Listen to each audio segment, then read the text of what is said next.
Okay, everybody. Hey. Hello, welcome to Talking Shit. Welcome to Talking Not Shit Tuesday. Actually, Steve, why did you kick me out of the last hangout we I had? knew you were going to bring that What up. is going on? Yeah. The earth is Changing the format already. What? Oh, shit, we got people wanting in. So that was funny that I kicked you out last time. I'm sorry. I'm not going to apologize. That was funny. And people laughed. I know You it was. need a website. I know it was. Why not There's a do it triangle. yourself? With Wix, you can create your own professional website. Choose from hundreds. Okay, there we go. Sorry about that. I have like things playing in the background. First of all, let me say welcome to our hangout today. I want a special sponsorship. Shout out to Brian Sapien, who sponsored me this month. Celebatheist.com and atheistisunited.com. Links is in the description. But we're having a hangout today on Gman Gets Punked by Flat Earthers. It was dumb versus dumbest. Versus dumb versus dumber versus dumbest. And by the way, I got to change the title there because it is dumber versus dumbest. So it's fixed now. But anyways, so what happened was, in a nutshell, Gman decided to go out of his depths and go into a Flat Earth hangout from Flat Earth Elected, which is Rand Campbell's channel or Poebox's channel, one of them. I think it's both. It's branded by both. And he's just trying to discuss Flat Earth with them. And Gman, in his infinite stupidity, has not seemed to figure out that these guys are playing him. We know, most of us who've been in this community for a long time, know that MG42 Pillbox is a Poe. We know that Rand Campbell is a Poe.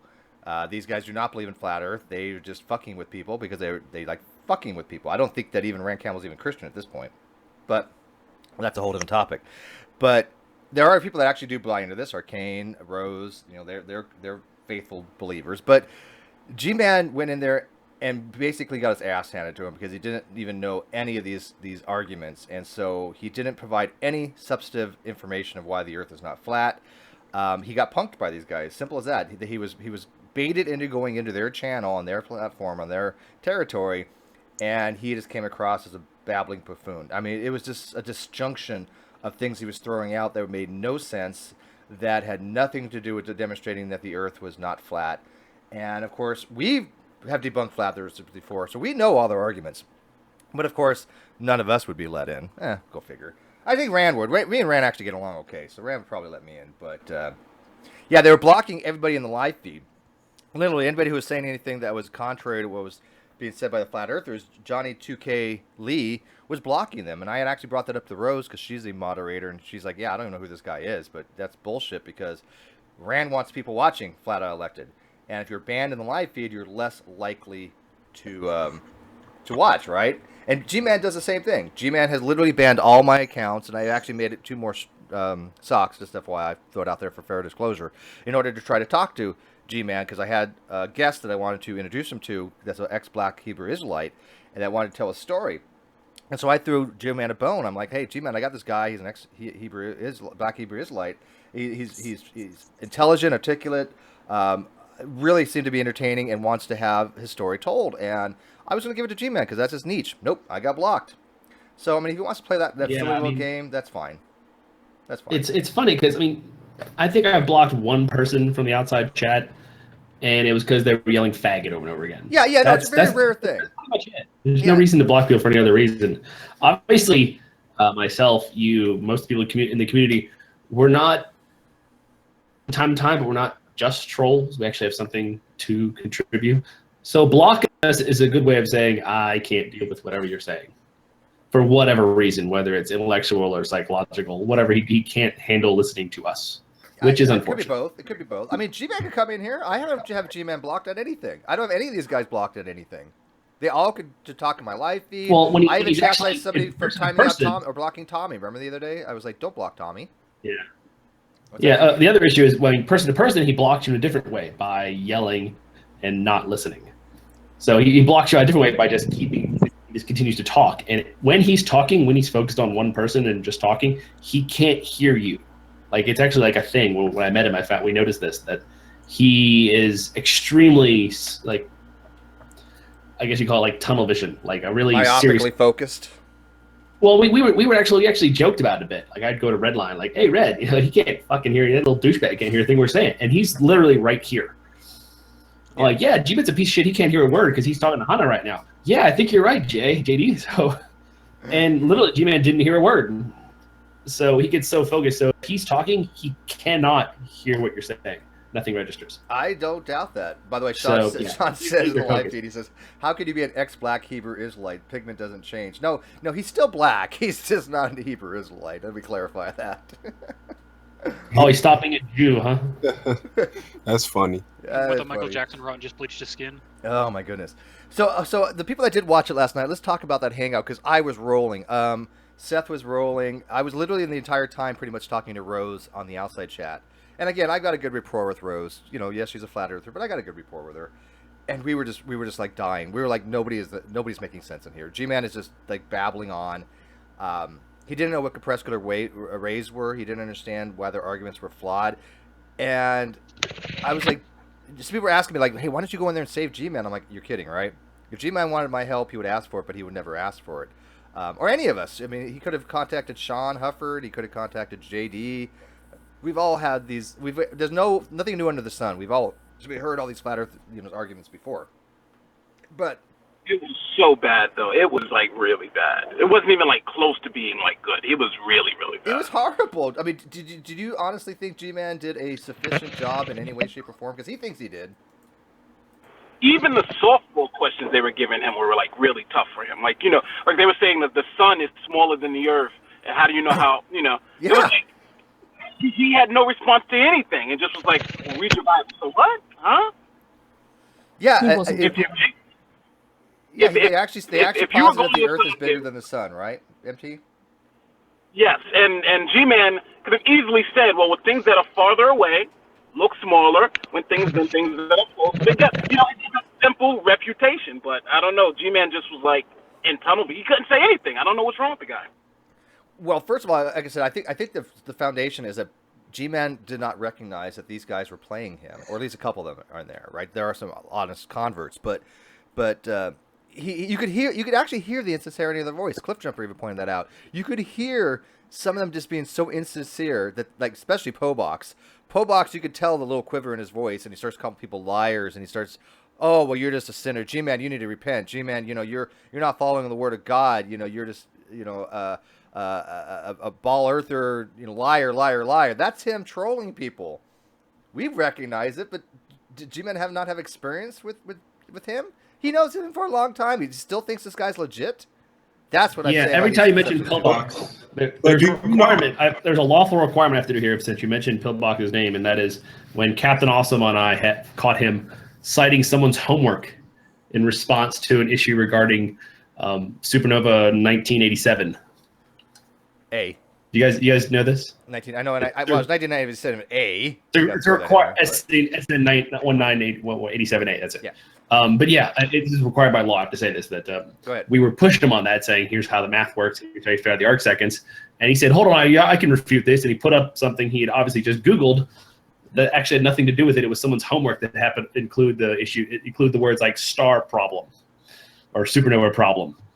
So yeah, you're not dealing with a full deck there with Pillbox. So he did the same thing Steve Brown does, basically. Hey, let me go find this on YouTube Answers and pass it off on my own, even if the YouTube answer is wrong. Well, no, he doesn't even do that. He just goes to Got Questions. Oh, got Steve Brown doesn't really go any further than that. But one thing they were tricking him. I'm sorry, they were tricking him up very. Well, I love the question that they asked him about evolution. They were like, "Well, you say you believe the scientists that the Earth is round, but you don't believe the scientists with evolution." And it really, really caught him by surprise. That's a good point, though. I think they were right. I think that he's not used to being on the other side. He was on the other side. He was on He was in our shoes for a change. He looked like a deer caught in the headlights. He wasn't prepared. He just was not used to being on the other side. Basically, he just couldn't get his head around it. He was trying to defeat science. He was saying science says this, and they kept saying science is wrong, and he was just shocked. Like, how could you not believe in the science? Well, exactly. With evolution, the penny is dropping. Oh, no, it's not. Kind of funny if this point was a turning point for G-Man. He finally legitimately started accepting evolution. No. See, I have the opposite, Mike. I'm going to say that G-Man more likely is going to become a flat earther at the end of this. Oh no, I'm kidding. But think about it. I mean, what MP said is exactly right. And these guys were right. This is why I'm saying G-Man got his ass handed to him. They were right. It's like, G-Man, you're willing to appeal to authority for the shape of the Earth, but you don't for the age of the Earth or for the evolutionary theory? Come on, that's disingenuous. Yeah.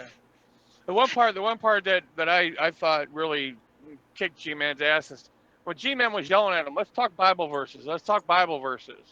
And they started bringing up all these Bible verses about a stationary, immovable Earth.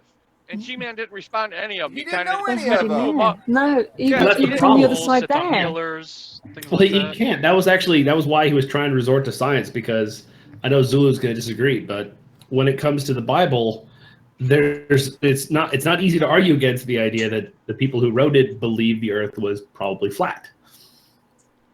We talk about pillars holding it up. We talk about a firmament, and I mean the flat earthers. They have those passages, and there's not much you can say other than the kind of things we say when creationism is defended. Like those are best understood metaphorically or allegorically. So he would have to use the same kind of things that we use against creationism against flat earthers. You'd have to use critical thinking across the board rather than selectively. But completely ad hoc. There's just special thinking. Like, well, that one's allegory, that one's not, and I have no exegetical reason to say that. I just don't believe it's flat, and so I'm going to go with that. And I also believe the Bible's inerrant, so it can't say it's flat because I know it's not flat. Yeah, and his only so he doesn't really have a defense he can present. Right. His only reply to that was, "Well, you're using eisegesis, and you're taking things out of context." That's. But then he has to explain in what way they're taking it out of context, and he, of course, can't do that. Yeah, I mean, there are some actual in-depth reasons why these words were used in the Bible for flat Earth and the pillars and things like that. I mean, if you want to get into that kind of detail, let's get Floyd to talk about the pillars of creation. He has a very good presentation on that. These are the ways these people thought the universe consisted of. Like when Arcane was posting that thing for the Hebrew version of the heavens. That's pretty much what they thought, but G-Man just arbitrarily says, "Oh, well, that's not how it actually is." Well, no shit. This is what we've been trying to explain to him. They thought a lot of weird shit back then that we found out is not true. I don't know who said it was either Rancam or Poebox, but they said, "Come on, G-Man. Even there's secularists out there that agree that the Bible says it's a flat Earth." Floyd FP says the Bible says it's a flat Earth. Right. And G-Man goes, "Come on, you believe Floyd FP?" And he started laughing, right? But it was funny that they pulled Floyd up for their confirmation that secularists believe the Bible about a flat Earth. Well, the Bible doesn't say that's flat. This argument, G-Man got destroyed, and he got destroyed because he. The problem is that he couldn't avoid the fact that science. You have to take science as a whole, because you can't just say like one part is like evolution is not true, but this other part is true, because it all works together. Evolution is part of the whole scheme. If chemistry, if evolution, in some way describe chemistry in a way where it didn't work, then evolution wouldn't be true based on chemistry. So it all works together, and G-Man was confronted with that by them saying, well, you can't just pick and choose what parts you're going to believe. Either you believe it all, or you don't believe any of it. Yeah, science is not a buffet. You can't just pick and choose things. Can I say? You got to take it as a whole. Yeah, you can't just remove two swatches of it, right? Can someone here honestly explain evolution to me, please? Take a pick. Name any person. We're gonna do we're gonna do a freestyle. Pick anybody in here you want. Anybody in here right now can tell you about evolution. I guarantee it. Just pick somebody at random. Not me. No, not me. I bet Bob can too. I think he's being coy. Wait, what is it? I think MP sounds evolution. The only thing I really know about evolution is just it's frequencies over time. Frequencies over time. Yeah, change of allelic frequency over time or heritable traits. Yeah. So population genetics. Yeah. Dead animals. So no one here truly understands evolution on a deep level. So how deep are you looking to go? We all have. You want to go on a microscopic level? Like, how deep you want to go, bro? How deep do you want? I mean, just give me a little something. I just want to know what it is. Evolution. A little what? Like. Well, hang on. I'll try. Evolution itself, the word itself in biological context, literally means how genes change in populations. Okay, so you have a variation because you have difference. Every generation, there's going to be some changes from the predecessors, right? Whether because of mutations or whatever, you're going to have some unique characteristics genetically in that population, or in that genome of that individual. Correct? Right. Okay. Right. So over time, these genes will change. That's evolution. Now, because of that, there is something called speciation that occurs, And speciation is when you have new species forming from prior species. And because of that, you have what's called common descent, which means we are related to everything else on the planet that has life in some regards. We are cousins in some regard to everything on the planet. And that can be traced back very systematically and logically what was called phylogenetics. Yeah, I can't remember. I'm pretty sure it was Jade that posted something. It was like the theory of evolution for dummies or 101 or something like that. That gave you like the whole basic from the ground up for for somebody to look at it. I think it was through Berkeley or something, but I think Jade posted it. I think I okay. I wasn't. I didn't mean that question in any kind of malicious way. I'm honestly just here to learn. No. It's not that. Nobody thought that. It's just a vague question. I mean, you do kind of see our kinship with other animals, though. It's kind of obvious. Some animals nurse and others don't, and we're more closely related to the ones that nurse, not just in terms of anatomy and, well, in terms of anatomy, biology, and genes and everything else. But even if we didn't know that, I can see my kinship with other animals. Right. They have blood and they do the same nasty things we do. Well, I've seen an article recently. They're like tool users now. They're reaching the Stone Age. They've learned through observation. I believe there's a orangutan that has learned spearfishing. Yeah, I've heard that as well. It's not so much evolution that people have a problem with. They just don't realize that they're conflating that with common descent. Even Ronnie says, yeah, evolution happens. But what they have a problem with is the fact that we can trace back life all the way to 3.5 some odd billion years ago. We can trace that far back. We know that happened. That somehow invalidates their belief system, and they have a problem with that, right? Because they can't formulate a new belief system. They've got to maintain this, the Earth is only 7,000 years old, or that Adam and Eve existed. They can't wrap their head around the fact that we have life that did exist 3 billion years ago. We know this. It's not even up for discussion. So that's the problem that they run into. That's why they don't want to deal with it. That's why they want to say evolution is true, but it's really common ancestry they have a problem with. Do you think Earth being 3.5 billion years ago kind of refutes the Bible, or? No, not necessarily, because we have a lot of people that are old Earth creationists and theistic evolutionists. A lot. So they're able to make the two mix. So if they can, who am I to say otherwise? I don't know enough about the Bible to really make a comment on that, to be honest with you. I'd say a lot of it would have to be whether you take a full literal interpretation or if it's a lot of metaphors. Right. Deeds, you've also got to understand and remember something, that the Bible is not a science textbook. Mm-hmm. Anyone who tells you it is lying. Yeah, but isn't there verses in the Bible that says a day to us is like 1,000 to God? So, I mean, if you're going to go there, you could say it's 1,000,000 to God, right? So God could have created it through evolution and abiogenesis and everything. And that was my point that I made. That was the point that I made before we went online, was that I don't have a certain viewpoint on how old Earth is as far as the Bible goes, or how old the Bible is saying Earth is. I mean, some people take the first day, the second day, the third day, all the way to the seventh day, literally. Right. And I can understand why some people wouldn't, because it is verses that says a day to the Lord is as 1,000 years. And so personally, as a believer in the Bible, I believe that God could do it either way he wanted to. He could do it through a 1,000,000-year process, and he can do it through a day process if he wanted to. But I'm not in a position to say how long it was. Yeah, well, I mean, the argument now is getting into more of what's called yom. The Hebrew word for day is yom. And there's a lot of discussion between biblical people of what yom means, whether it has an article in front of it, whether it means 24 hours, or it means sun up to sundown, whether it means an undefined period of time. A lot of discussion with that. I generally think General Han Solo makes the best argument for it, that yom is, without an article, an indefinite period of time. But, I'm not that familiar with it. Somebody could actually have a hangout on that, fine. But I've watched people debate on it, and I think overwhelmingly most people that do know Hebrew says yes, the word yom it could be anything unless it's actually has an article like the in front of it, meaning literally a 24-hour period, which does not have in Genesis, meaning that it was not supposed to ever be taken as a 24-hour period. Do any of the non-canonical Bibles or any of the non-canonical books in the Bible have any references for that as well, or is it just do they not reference anything like that? There's other places where Yom is mentioned, but it says like they have an article in front of it meaning 24 hours. So there are differences of how the word is used. Well, I was referring to the non-canon books that were essentially ejected, like the Apocrypha from the Council of Nicaea. Yeah.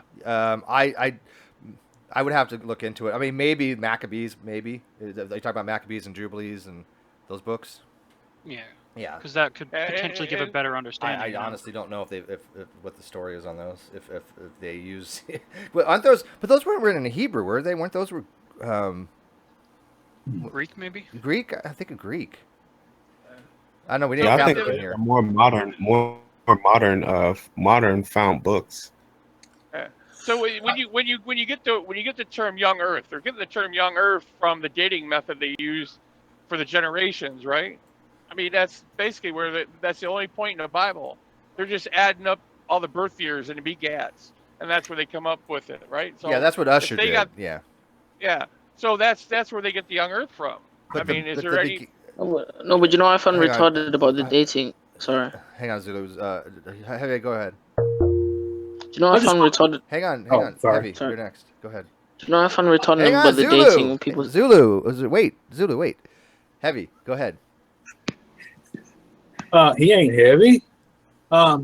He's my brother. Sorry. Yeah, I just popped in real quick. Deeds was asking about evolution. There's a series of videos on YouTube, and I just put the link in the side. Deeds, can you see that? The side chat? Hold on, I'm gonna look now. Oh, okay. I started out saying, "Oops, wrong link," and below that I posted the correct. Oh, I have to be added to the chat. Oh wait, we're in a corporate hangout. We don't have an outside chat. Yeah, there is no outside chat. Oh wait. I see some links you posted. Yeah. We are unsnipeable people. Okay. Yeah, and the problem with Usher, you guys were talking about Usher. The problem with Usher is that the begat doesn't necessarily mean that it was a direct one-to-one. It could have been 5 generations down the line. They don't know. People are saying that it wasn't actually, I had this person who had this person who had this person. Is I had this person who eventually had this person. So there could have been a long period of time between there. And you don't measure the science like the history of the age of the Earth via genealogy. The only idiot that does that is Jungle Jargon, and he thinks he traces ancestry back to Noah because of Ancestry.com. Not lying. And I can agree with you on that because if you read the Bible, like if you actually read it from Genesis all the way to Revelations, you will see that there are a lot of things left out. Like it doesn't give you a day by day detail of everything. So a certain amount of time can pass between the event happening. Like it'll mention the event and then it'll say, and then later such and such and such happened. You know, it doesn't necessarily mean that, you know, it's a day by day chronicle. Right. I mean, Zulu wanted to make a point. Sure. What was Zulu going to say about the data? Go ahead, Zulu. What were you going to say, Zulu? Sorry for interrupting, Steve. Steve. I was going to say, you know, in the Bible, the problem I have with some of these people is they will say a day could be millions of years or whatever, or the date. They try and basically, you know, they'll try and try and guess the date.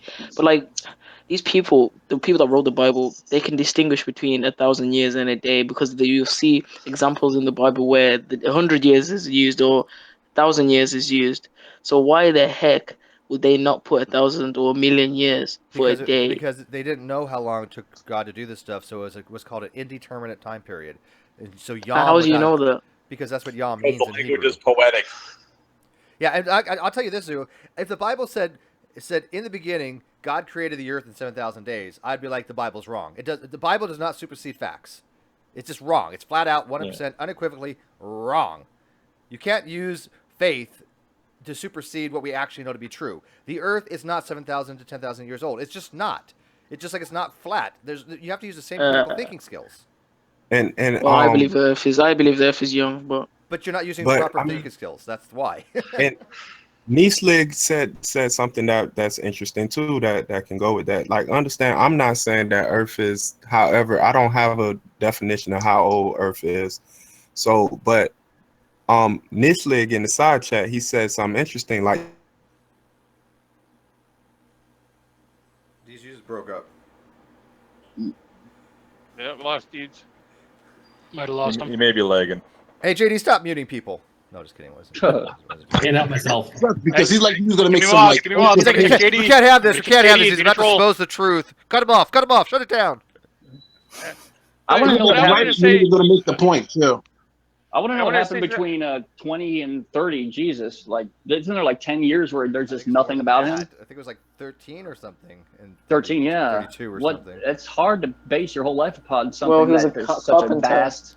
He's just living his life. No. He's just living his life. I'm sure there's a lot of living happening. his life. Go read it again, Hal. Son of a carpenter. He was a carpenter, dude. He was just He is working. a son of a carpenter. I'm sure he did some memorable things. He said he would help his father and, you know, do things. But it doesn't say that. You're being literal again. Now you're exegeting. You can't be poetic. You can't read into it. Exegeting. You're exegeting. So what are you doing here? I wanted to add because Niesland said at the first day there was no sun, so how long was a day? That is a good question, because the sun wasn't created till like what, the third day, I think. So depends if you're going by Genesis 1 or 2, I think. Yeah. Well, I don't know. I have to do more study. There's two different accounts, literally, and this is not anything new. One Genesis version of Genesis has the order one way, and then the order's slightly off on another way. Both of them cannot be true. That's just a reality. So Deeds, I put another link in. All it is, it's just the search list. Like, you put in evolution basics in YouTube, and this is the search results, and it's got a lot of different videos on just basic stuff. If you get a chance, you can look at some of it. So let me ask you guys, why is it? Yeah, thank you, Heavy. So let me ask you guys, why is it that certain people are willing, like for example, Gman, he's willing to put faith in science as far as the shape of the Earth, and even though he doesn't know any of the arguments, right? I think he's kind of scientifically illiterate in this regard, and pretty much every regard. But I don't think he can give a single argument why the Earth is not flat. He accepts it. He accepts it on faith, I guess. Right? I mean, we can say that he doesn't know the reasons why, so it's a faith to him. So he has enough confidence in scientists to know that the Earth is not flat, but these same scientists are inept that they don't know the edge of the Earth. You guys don't see a problem with that? I would say that most people are, and this is everybody. I won't just hold it to one group of people. Most people are usually looking for things to confirm what they already believe about life, about religion, about whatever it is. So, has been scientists out there who might have seen evidence against something they agreed with or believed, and might have been like, nah, I don't want to agree with that because it destroys my whole premise. But, and I'm not saying every scientist is like that. I'm just saying I'm sure there has been at least one in life. I don't think they're infallible or anything like that. But I think every human does that, where the way things that goes against what they already hold as special to them or true to them. Yeah, but you can only do that. Oh yeah, so you can only do that. I'm sorry. I break it up. I say you can only throw away those things for so long before they just keep pounding you in the face, and you have to you eventually start believing them. No, but I think he's right. I mean, we do have a confirmation bias. We do try to find things that support our position. I think we all do that. But I think the most people that are intellectually honest try to minimize that, and we will look at things objectively. And I've talked to how many hundreds and hundreds, if not thousands, of young creationists. There's a lot of things they have in common. One of the things they have in common is that they don't get by their confirmation bias. They just won't do it. They start from the position that they have to be correct, and anything that is showing them to be wrong has to be wrong. It has to be. I think with Gman, it's what he's been taught from an early age has a big impact on him. So he's been taught God is real from an early age, therefore God is real, and the earth is round. That's from an early age, and so therefore that's real. He can't shake. Those things are true because he learned them when he was a child. I think that's how it works for him. Well, he's not a flat earther, though. I mean, not a flat earther. He's not a young earther. He's in some ways kind of worse than a young earther. He's a earth agnostic age when it comes to the age. Mm. And I'm sorry, but if you're going to take the agnostic position for the age of the earth, I think you're just as dumb as no offense to the young earthers, but you're just as dumb as the young earthers. I mean, it's so easy to go figure out what the age of the earth is. You can do this in 15 minutes. Hasn't he said he doesn't know? So he's not given an answer. He's not confirming he's either way. Taking an agnosticism approach on it, and I mean the colloquial version of agnosticism, which means you don't say one way or another. Hmm. Is Deeds, are you a Christian or not, or what? I'm a Christian.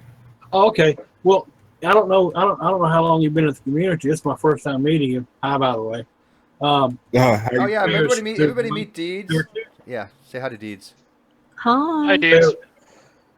There are two. How you doing, everyone? Nice to meet you. Go ahead. There are two ladies that you might would like to talk to. It's Fiona Robertson and Jade West.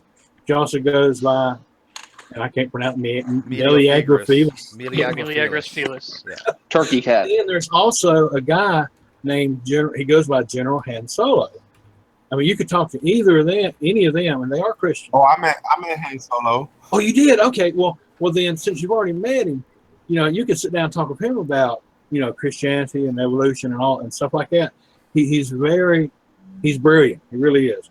I mean, for you, that he would be a really good person to talk to about evolution.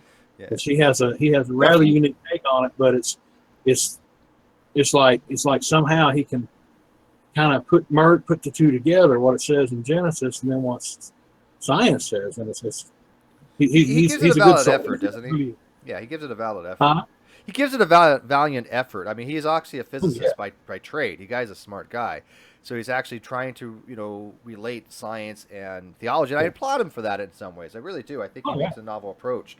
And he makes some really good arguments. But two things. One, while we're having this, I'm going to be asking people, hey, go share these videos on Facebook and like G+ and on Twitter.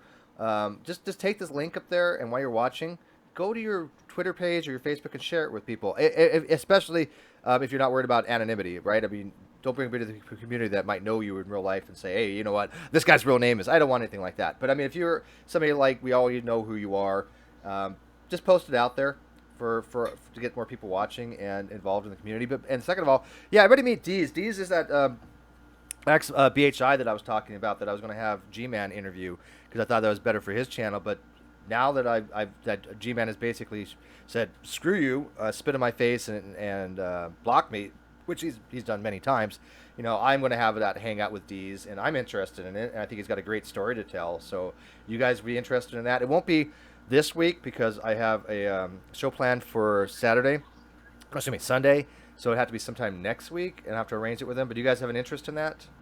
Listen to his story why he left Black Hebrew Israelites? Sure. Yeah. Awesome. No.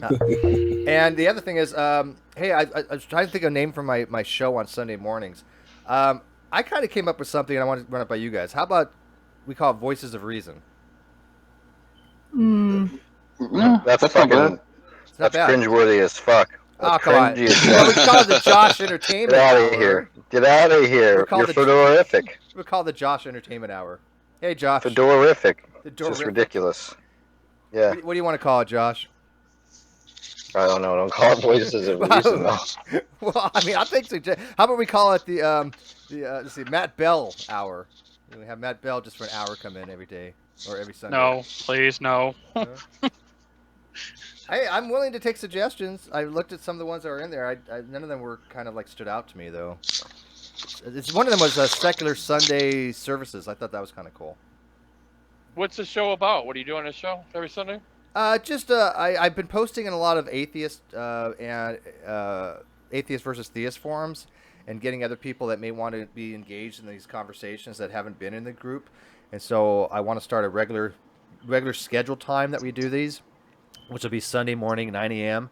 Pacific Daylight Time, and try to get other people from other communities, other atheist communities, agnostics and theists and other, to come join us so we have a little more variety.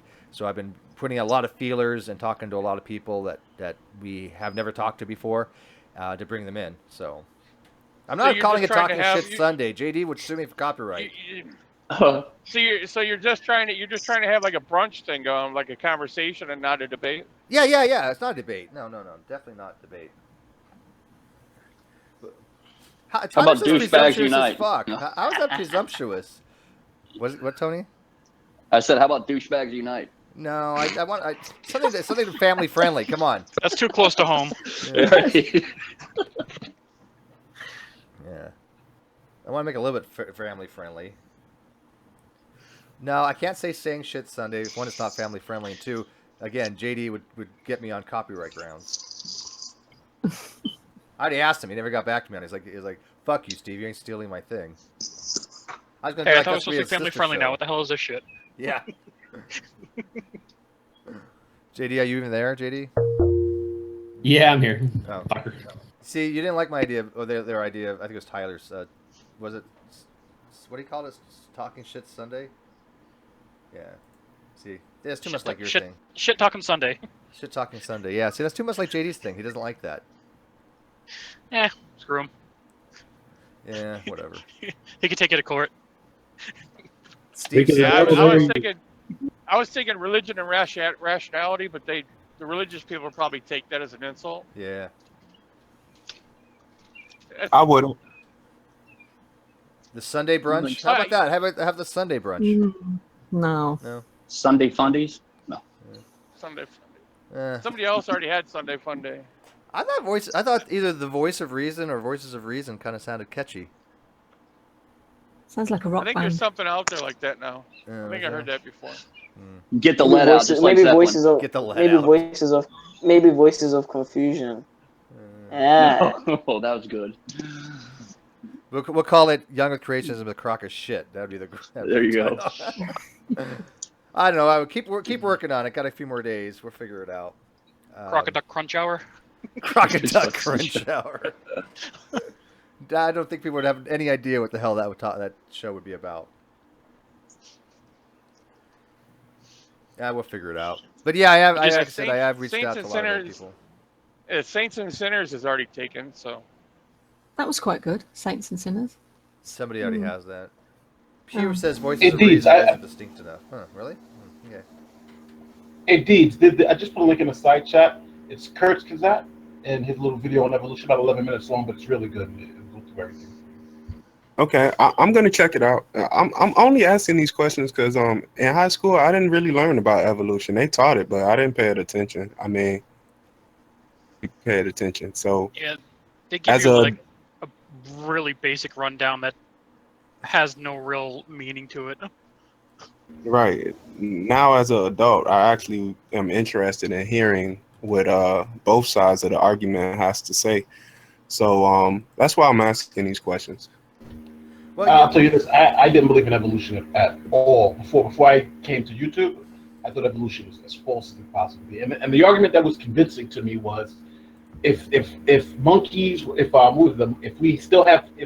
we are evolved from monkeys, why do we still have monkeys? For some reason, that argument was just so convincing to me that I was just like, yeah, evolution is just wrong. How long ago was that, MP? Yeah, me as well. That was maybe about 5-6 years ago. Wow. Before I started actually looking into it, and just because I had taken biology classes, I had astronomy, all this stuff, but I had just never. I thought evolution was more of a theology than an actual science. But then when I actually started looking into it, I was like, oh my God, I was so mistaken. Yeah, I mean, I actually posted on my Facebook the other day how different people think of evolution, and it's kind of a cool little meme. I'm not much into memes, but as an argument, I love memes, but not as a point of argumentation. But it actually showed how people do have a lot of misconceptions. Like, well, yeah, if we came from monkeys, why are there still monkeys? Well, they don't understand we're splitting off of them, right? I mean, monkeys don't cease to be. Other species don't cease to be because we have diverged from them, right? Your cousin, whatever comes from your cousin doesn't change you or what comes from you. You could just tell them, if Adam was created from dirt, then why is there still dirt? That's true. But you know what? It's funny. But don't forget though, I was brought up in a church. I went to church. I was forced to go to church under penalty of spanking. So and when people are brainwashing you to believe this thing time and time and time again, that this is evil, that this is the devil, then eventually it takes a lot to overcome that. I was unfortunately brainwashed. Okay, people are outside and saying McRae of Sunshine from my show. That sounds like a McDonald's commercial, though. McRae of Sunshine Sundays. You know, come on in. What about Believe Steve? Sounds like a shot. Mark says Believe Steve. That's a good one. No, I don't want it to be about me. I want it to be about the community. I'm not that egotistical. I'm not G-Man. Okay. Preach it to the choir. What about Rational Minds with Steve McRae? Wait, because we have somebody in the community named Rational Mind. He would think it's named after him. That's true. I know, it's very difficult to name things, isn't it? But anyways, back with what you were saying. Yeah, no, when people have this instilled indoctrination that they can't get over, it's very hard to break that epistemic wall. It really is, because they're just filtering out that information. I've tried, and I've said to numerous people, look at, this is why you're wrong. This is what misconceptions you have. They don't want to sit there and go, you know what? Yeah, all this time I was wrong. I think it bruises their ego to some of them. But look, and even look what happened with G-Man. G-Man literally said, you have to believe the scientists. How many hangouts have we been in and we've been telling G-Man, you got to believe the science? And no, the evolution is false. But then he goes into a young Earth and then tells them, you got to believe the science. You guys are crazy. And it's that type of indoctrination that really, that I think people don't really understand how hard it is to really break that hold that, unfortunately, biblical theology puts over you. Well, when you're I don't think that's the same type of science. It is exactly the same type of science. Matter of fact, what is it that Ronnie keeps saying? About the scientists. Hilarious proves my point. Yeah, Hilarious is just proving my point. Exactly, hilarious. No, I don't think it's the same. It's not the same sect of science. It is. So a geologist is an expert that knows that the Earth is not flat, but he's not an expert enough to know that the Earth isn't billions of years old. How does that logically follow? I mean, we're talking about two different topics now. No, that's the problem. They're both scientifically related. If you're going to take a person who has had years and years of education, and you're going to say, you know what, they're more than competent to explain to a person why the Earth isn't flat, but hey, you know what, they're absolutely wrong about the age of the Earth. That's just selective. That's just cherry picking. You're being really, really selective on that. A person who's an expert on this is going to know the age of the Earth. That's why the only people that look at this evidence and say, "Oh, look, the Earth is 7,000 years old," are young Earth creationists. That's it. No secular scientist has ever said that the Earth is young. But there's a reason for that. On this question, just like as human beings, we can have certain things right and also have certain things wrong. And this is not coming from a religious perspective. This is just a life perspective. Is it possible that the people who are studying certain things in science can have the same thing happen to them, where they may have a foundation that they have be wrong? Is it possible for anything in science to be wrong, or is science kind of like this infallible thing, whereas it's always correct after a while? Science is provisional truth. Yeah, science is provisional, and the best thing about science is when it's wrong, it gets more correct. It reinforces because itself. The biggest thing that you probably haven't heard of is the steady state theory. For many years, people thought the steady state theory was science, that the Big Bang was not. And then when we had evidence to show that no, this is incorrect, then that even the person who came up with the steady state theory died holding on to the steady state theory being true. Because don't forget, even with science, people do get indoctrinated and say, okay, this has to be correct. But true science is always looking to disprove itself. It's not looking to reaffirm it. It's looking to disprove it. Is there some way that this can be disproved? We do an experiment. If it's found to be true, then we move on to the next experiment. And the steady state theory, by the way, is a misnomer because it was never a confirmed model. It was never a theory. It was an idea that was just held on to without confirmation. And once it was disconfirmed, it got rejected. But they used the term theory with it, but it's a sad thing when that word theory gets so misused, right? Even by scientists. But that's the reason why Einstein created the cosmological constant, because he believed in the steady state, and he even put it into his formulas, because his formulas showed an expanding universe or a contracting one. So they found that the steady state was true, right? I mean, they found out the universal constant was it actually is a gravitational constant. It's just the opposite version of it. It's a negative cosmological constant. They call it dark energy. Yes, no, dark energy is true, but I'm saying, but that's what equates. He was trying to hold the steady state theory. But the funniest part is the dark energy, right? If you plug it Is into the cosmological it is the cosmological. It's the negative cosmological constant in his metric tensor equation. That to me is pretty impressive. That's he was true, right all along for the wrong reasons. But hold on, but you don't. But do you not agree that he created the cosmological constant? Yeah. But he was right all along, but for the wrong reasons. Yeah, agree. Yeah. Right, well, I think a fundamental misunderstanding too with a lot of young Earth creationists. They think either everything is right or wrong. They don't understand that it's correct upon availability of information. If you look at the early ideas of how the universe existed, it was just like the Earth, Mars, and a few other celestial bodies. Then they were able to see further, then saw that the galaxy they thought was a full universe. Then as technology improved, we see that the universe is much, much larger than what we understood it to be years and years ago. As more information arises, our understanding may change, but it just means we're getting, like you said earlier, more correct. Yeah. Yeah, there's science has changed over the years. That's what's one of the strengths of it. Like we may go with, well, this X, Y, and Z is correct based on the evidence. Oh, look, we found some new evidence. We weren't as right as we were back then. Now we know that's more correct. It may not be the absolute answer to something, but we know more about it. The example that I like is continental drift, which is fairly recent. It was like in the 50s or 60s when continental drift was really accepted. Because the guy that came up with it, I think he died before other scientists really adopted accepted what his evidence. At the time he proposed continental drift and tectonic plates, moving and grinding and all that stuff, he didn't have enough evidence to convince other people. After he died, though, other scientists found more evidence, and it says, yeah, this guy was right.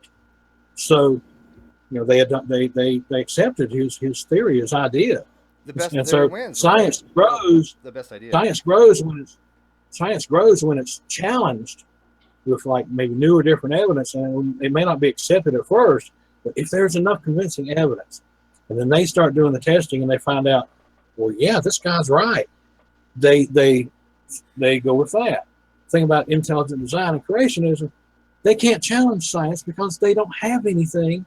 There is no evidence for them to show. If there was, it could change, it could revolutionize science for the universe as we know it. But they have nothing to show.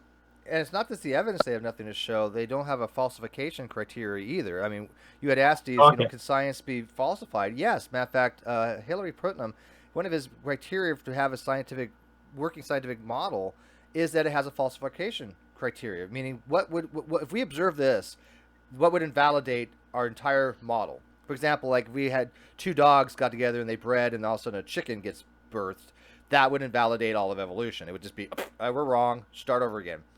Okay. Or if we found a hexapod mammal like a Pegasus. yeah, Pegasus might be a problem too. But things like intelligent design don't have that.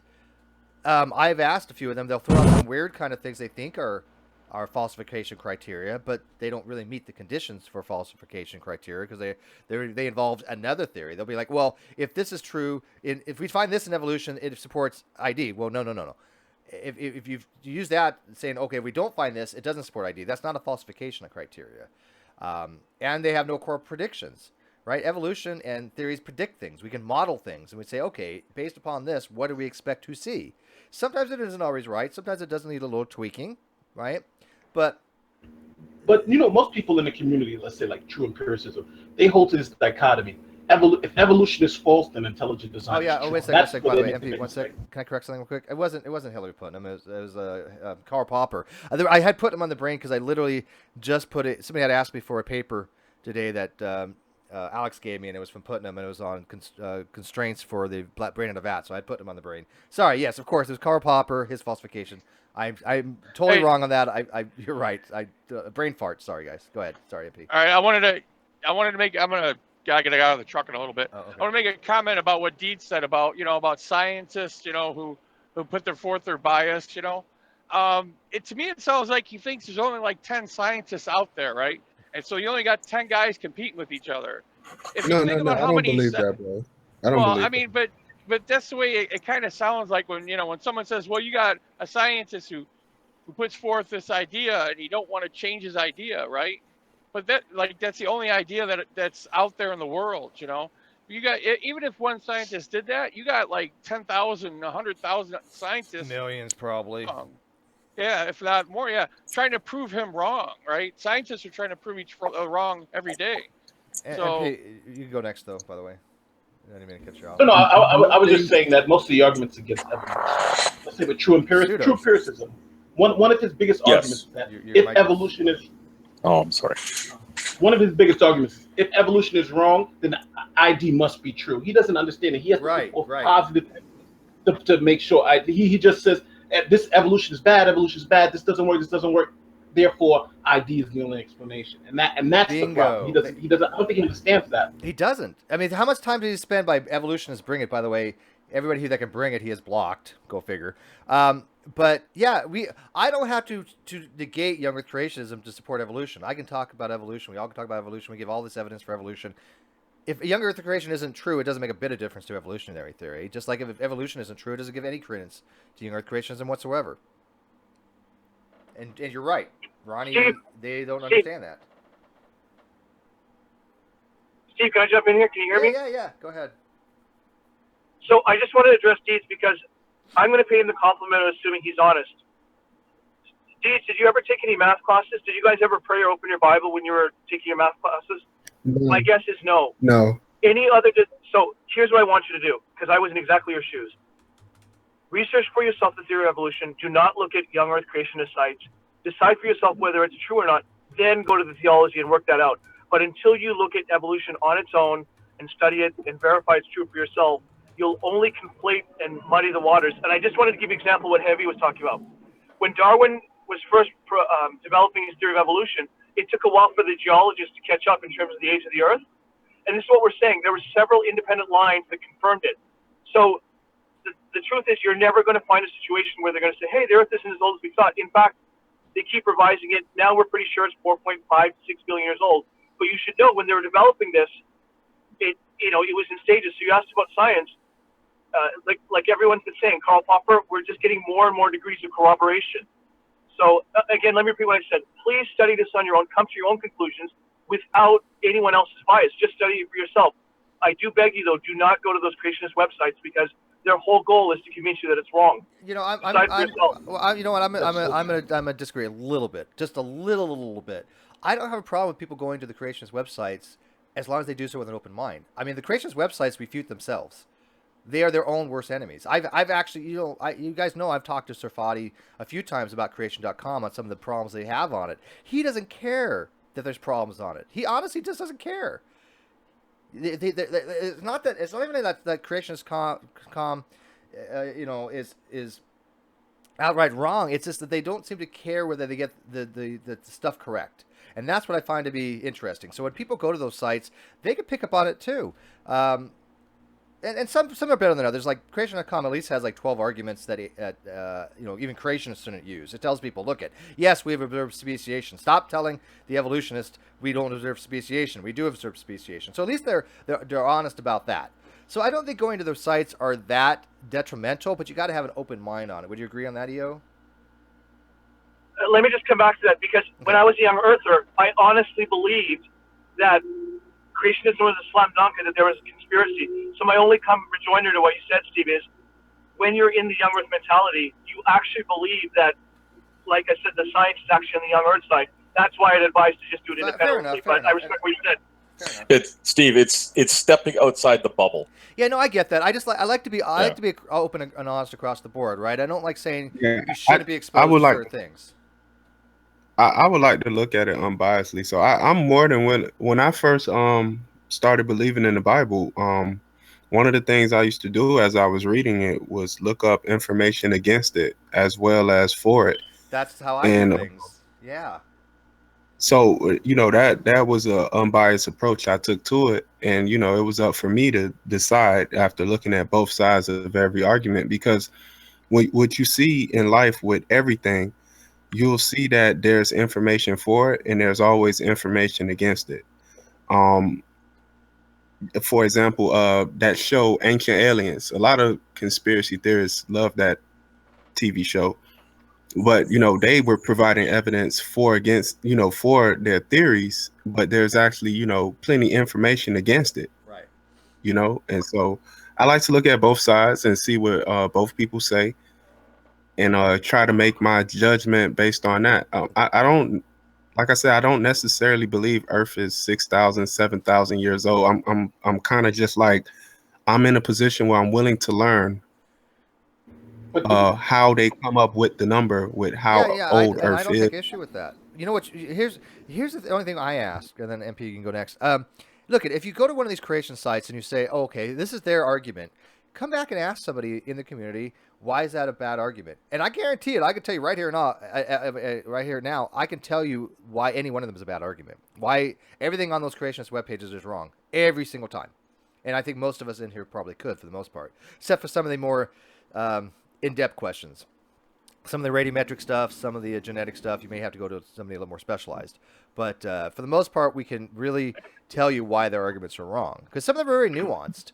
And I think these people write, I know Tompkins for a fact writes in a way where the average person's not going to be able to understand what the hell he's saying. He does this on purpose because it's supposed to sound impressive, even though he's been refuted by people in our community countless times. I mean, I think a better word would be scientific. He wants to sound more scientific. I don't think so. I think he wants to sound like he's correct. I don't think he gives a shit about the science. He was demonstrated to be wrong countless times, and we've asked him numerous times, come and explain your argument. He won't do it. And nobody will come in to help explain his argument either. Not a single one of them will defend his argument. I even asked Todd Wood, who's a young Earth creationist biologist. He even said, why would I? I don't agree with him. So... One thing too about science, you can't hold science into this pedestal where you believe it's like super, like it can't be wrong, or scientists can't be wrong because Einstein was wrong about things. Science is a discipline that's always changing and always trying to find truth. That's why we say it's a provisional truth. So, like for instance, Edward Hubble, who discovered universal expansion, his first calculation said the universe was only like 4 billion years old. People knew that was inherently wrong because they knew the Earth was older than that. So even though scientists or science may be wrong about a certain point in the past, doesn't mean that you throw out the whole body of science because, again, we're fallible people and mistakes will happen. But if you understand it from that perspective, and this is the closest to truth we can get, then I think you'll have a better understanding when you go to these sites. What's really amazing is scientific discoveries that are made without looking for it. Like the cosmic background radiation. That was predicted, though. That was predicted. I know it was predicted, but I mean, it was found, It was found by accident, though. Right. That's what was so amazing about that. Which is kind of funny because, kind of funny because that prediction was so precise that we would find a background radiation at about 2.725 Kelvin, and guess what we found? A background radiation at 2.725 Kelvin. There's just that was not a lucky guess, people. They knew what they were looking for. They just happened to weirdly find it because they were cleaning out some bird shit and nest, in some kind of antenna. But they knew what that had exist for the model to be true. And guess what they found? Yeah. But that model also predicts internal inflation, though. It predicts a multiverse. The mathematics does. Yeah. Yeah. And I think that's even scarier for the theist, because then if the multiverse is true, then that really takes the God equation out of it. You don't need a God. I don't think you need a God for a lot of it, to be honest. I mean, that doesn't mean God doesn't exist, but I mean, I don't. If you could confirm a multiverse, then that's really it. There's no need for a God. Yeah, that really kind of does hurt the theist point of view a lot, actually. But explain that to me, please. How can a multiverse? The multiverse, and Leonard Susskind calls it the megaverse. That these are actual universes that exist independently of our own that can influence our own universe. It's called dark flow. So we can actually see changes in our own universe by other universes. And right now, mathematically, there's something like 10 to the 500th power other universes out there that seemingly have to exist through the mathematics. That's a conservative number, too. That's the lower bound. Yeah. Yeah, it's a plot device in comic books. Earth 1, 2, 3, 550. 10 to the 500 power. That's a lot of fucking Earths. But but what it does is that it predicts that like it's a process that happens eternally. It happens forever. So universes are created eternally. So anything that can happen more or less will happen. So you would have different universes with different laws of physics. Some will have our laws, some will have different laws. Gravity will be stronger, weaker in some, and so forth. So it doesn't. So you don't have to have this need of a creator to put everything together in a particular way. You have this huge possibility, and that's why it removes that first cause argument, because there is no first cause mathematically. Yeah. And we're just one version of a sample set or sample space, right, or event space, that our laws of physics came out the way they did, and we're just a outcome of those situations. Life in another universe might be completely different. Who knows? That's quantum mechanics. The many world theory predicts this. String theory. It's so many pieces of science predict this, that it's now, even though it's still a hypothesis, how can you ever prove that it really exists? But if they do, I think it'll be the death knell for a lot of them. But I think the prediction for the cosmic microwave background radiation that confirmed and solidified the Big Bang, how do you look past that? And again, people like these, you may not know this, but the Big Bang has nothing to do with how the universe started initially. Right? It doesn't talk about origins. I've heard that before. It's not cosmogony. It's only the inflation period after the universe was already here. Okay, and for about 200 to 300,000 years after the universe started, it was this opaque soup of a sea of electrons, and photons couldn't go anywhere. They were all trapped in there. And so it wasn't until it hyper expanded, called the recombination period, where these electrons could combine with atoms becoming electrically neutral, allowing these photons to escape. And this happened instantaneously almost. And so all these photons bursted out in this flash of light. The remnant of that light that we predicted is literally the cosmic microwave background radiation. So the model said, okay, at this time we should have this amount of photons being released. It should be at this thermal equilibrium state at this temperature now. We can predict what that temperature should be. Let's look for it. They didn't find it on purpose. They found it on accident, but it's something they did predict. That right there meant their mathematics was right the frickin' on the money. How else would you explain something to that degree, where they said, this is the temperature we should expect this to be if the model's true, about when the light flashed out, this is the remnant over this period of time, and yet we found that. So somebody said the Big Bang model isn't true or isn't confirmed. They've never looked into it. They just haven't. General, would you agree? You're the physicist. That's interesting. General, just say yes. I know you're not going to say yes, so it doesn't matter. Just be quiet if you think I'm right. Okay, great, thanks. Steve, can I give Deeds an easy example for evolution to get into it? Yeah, you can answer too. You're a math guy. You're a physics math guy. Am I right? Yeah, well, there's more than that. There's the distribution of elements. There's the recession of galaxies. But you're exactly right. And Heavy was right. It was pigeon shit that really led to the discovery of the comps. But pigeon shit confirmed the Big Bang, people. Hold on, but before you move from this topic, I have one quick question. How do you guys reconcile the matter-antimatter problem? Because the model does predict. Good question. The equal amount of antimatter and regular matter, which would annihilate. I will answer than EO can, because he knows this more than me. Probably. But I don't know if EO. I think there's actually certain things that do have symmetry breaking. I believe that I know there are CP violations.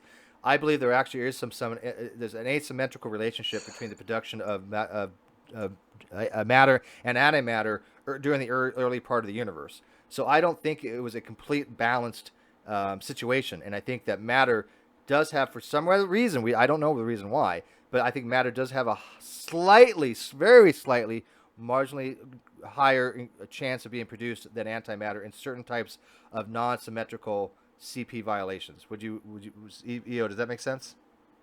Well, I will say this is one of the great unsolved problems in physics, so I'm not qualified to address it, but I want to point out, whichever side won, we'd call that matter. It's important to realize that, though, right? You guys know that, right? Yeah. And again, this is just the pure conjecture. They do not know the answer to this, MP.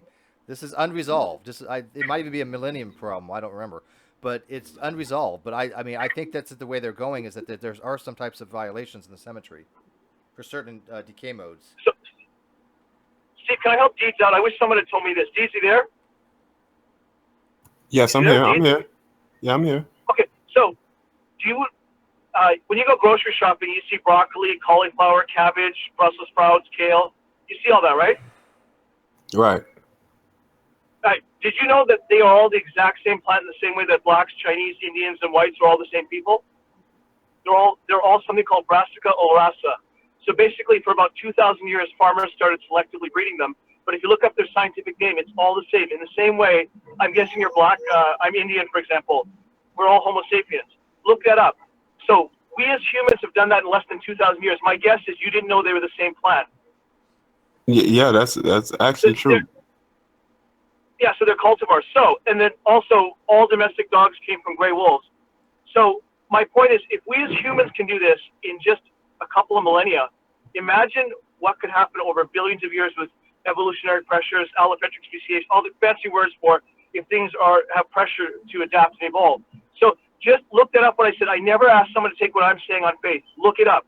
But in the same way that blacks, Chinese, Indians, whites, you name it, I'm not using proper terms, forgive me, are Homo sapiens, broccoli and cauliflower have the same scientific name. So just think about that and think about the implications of that. So basically, you're saying like they're the same species. Yep. Yeah, all humans are the same species. In the same way you and I are. The same way you and I are. Right. Okay. Yeah, and by the way, we're not politically correct in here. Say whatever the hell you want. I am the least politically correct. Yeah, me. So, excuse me if I sound ignorant at all. You know, I just really don't know any of this stuff. No, dude. I tell you what. I love it when actual people ask questions, honest questions. I love it. I think that the whole purpose of the community. I think is besides mocking certain things, we do that, but it's people asking questions, and we have an eclectic group. We have a very wide range of people with different expertise, and coming in and asking questions. I think a lot of these people love to answer the questions, and so I love it. Oh gosh, they do. Yeah, I've heard quite a few say that. Like, if you have a question about something, and if I know the answer, I'm more than happy to tell you, because we have people, like they said, there's people from all different sciences that come in here, and there's people not so bright like me, but being around people, smart people, it kind of rubs off on you. So if you have a question and you're really looking to learn, just ask. If this person doesn't know the answer, I'm pretty sure they can go, well, hey, why don't you ask this other person? They're actually a scientist in this field of study, microbiology or geology or paleontology. It's amazing. They love sharing. If we don't know the answer, we'll get you the right person who probably might. Right. And since I've got here, my vocabulary has expanded a lot. Like in the first 3 days, I think I might have heard like 20 or 30 new words. So I'm interested in hearing every side, and hopefully I'll be able to decide for myself. But it's an interesting topic because I always hear topics of discussion where there's atheists or the scientific field of view versus the believers' field of view, and I've heard the believers' field of view quite a number of times, but I've never heard science really explained to me. So in school when science was taught to me, I really just did the bare minimum to pass. I didn't really pay attention to it nor care about science. Hey, is that surreal? What's up, man? Hello, everybody. You never come by my hangouts. I'm back. Oh, where you been hiding? Life is good. Everywhere. Yeah, ever since I've been really taking on the crazy Black Hebrew Israelite. Are you doing that too? That's a Gman shtick, obviously, but I mean, no, that's cool. Check out my YouTube video. I will most certainly. Yep. I haven't been over your channel in a long while, so ever since Nadia's room died out, you're breaking up a little. How you guys? Hey, we're doing well.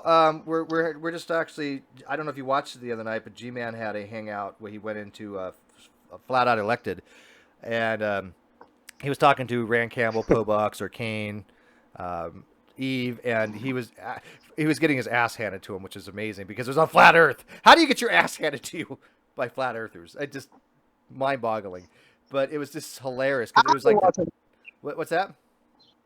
I have to watch the whole thing first. Watch it, dude. It's I saw so funny.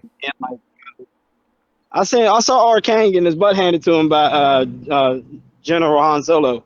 Oh yeah, yeah, he does that. Yeah, he was asking about volcanoes.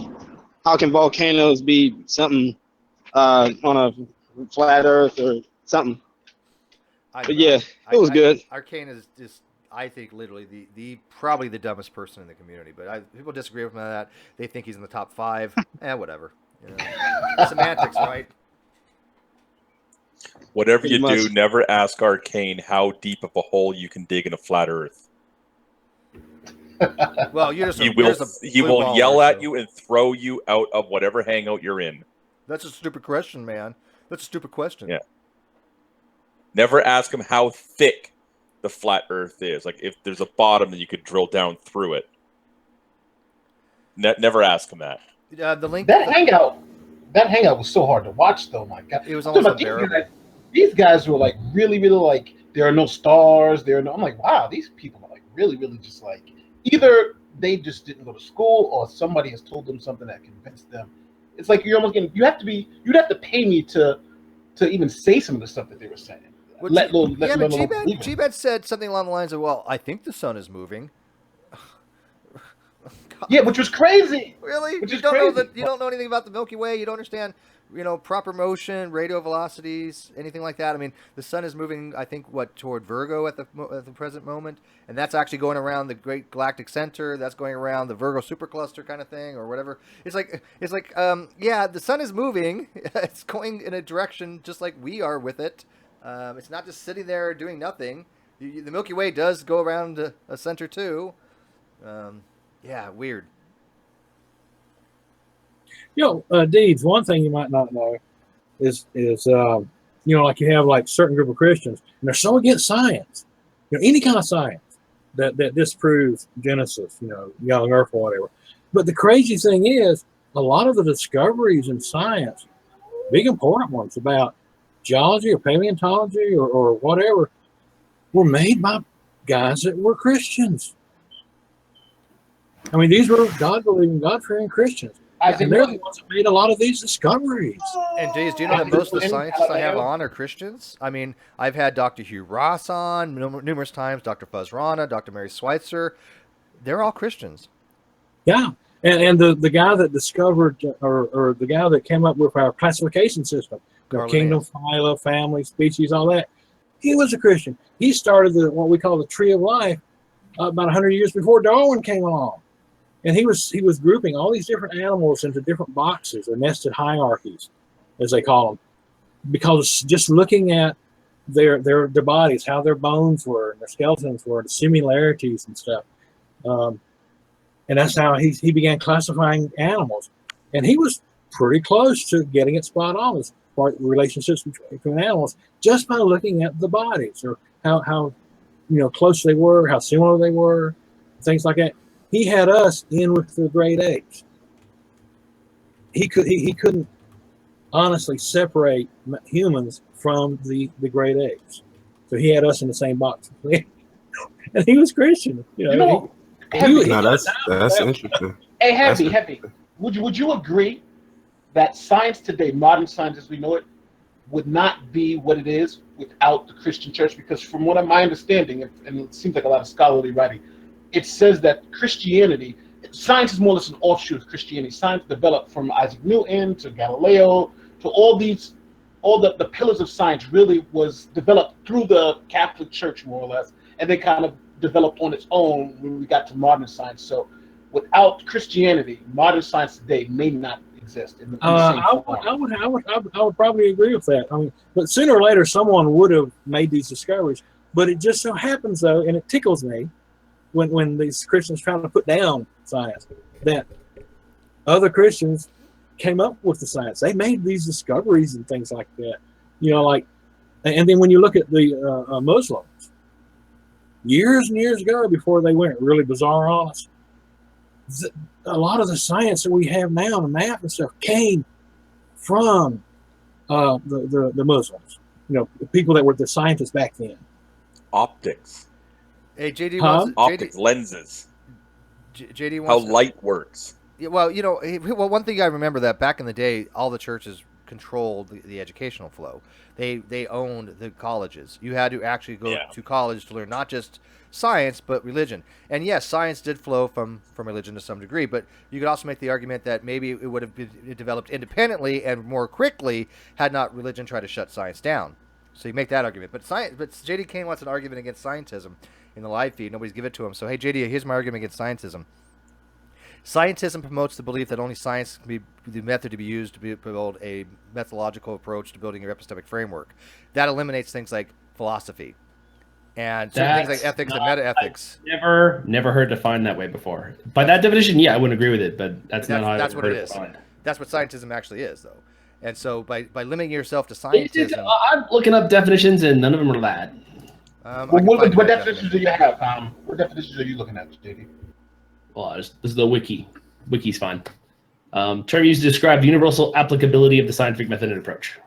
Yeah, you can't with the exclusion of all others. That's what you can't believe Steve's definition because he can't even get atheism right. That's true. Hey, I lack a belief in theists.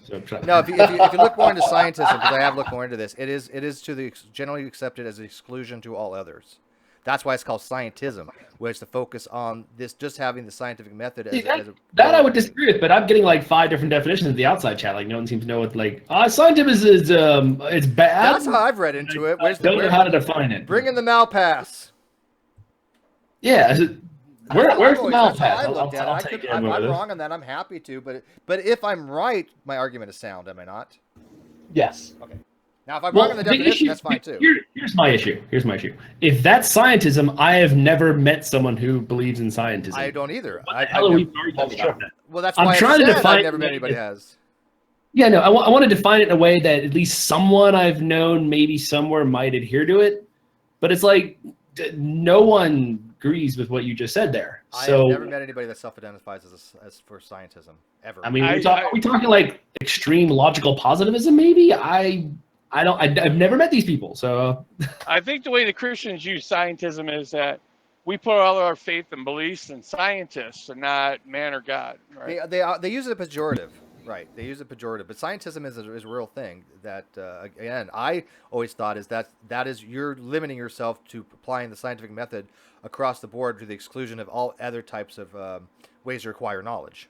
Yeah, I mean, sure. By that definition, it's shit. It's just I don't know anyone. So it's like, okay, well, let's talk about something else then. That's why you don't know anybody, because that's what I thought the definition is. Yeah, it's like someone's like, hey, I hate all those, I don't know, orangists. What's an orange? What's orangism? It's people who worship oranges. Oh, that's stupid. I think, JD, you're confusing that with the oatmealists. Oh, well, fuck those guys. Nobody believes in oatmeal. It sounds like you need to fight those guys, the commies. And am I starting to sound like Gman with his God. Oh, speaking of Gman, worships the God. Speaking of Gman, I might as well throw this out there for my e-penis size. I have more people watching now than I think watched the Gman's entire video this morning. So, what does that tell you?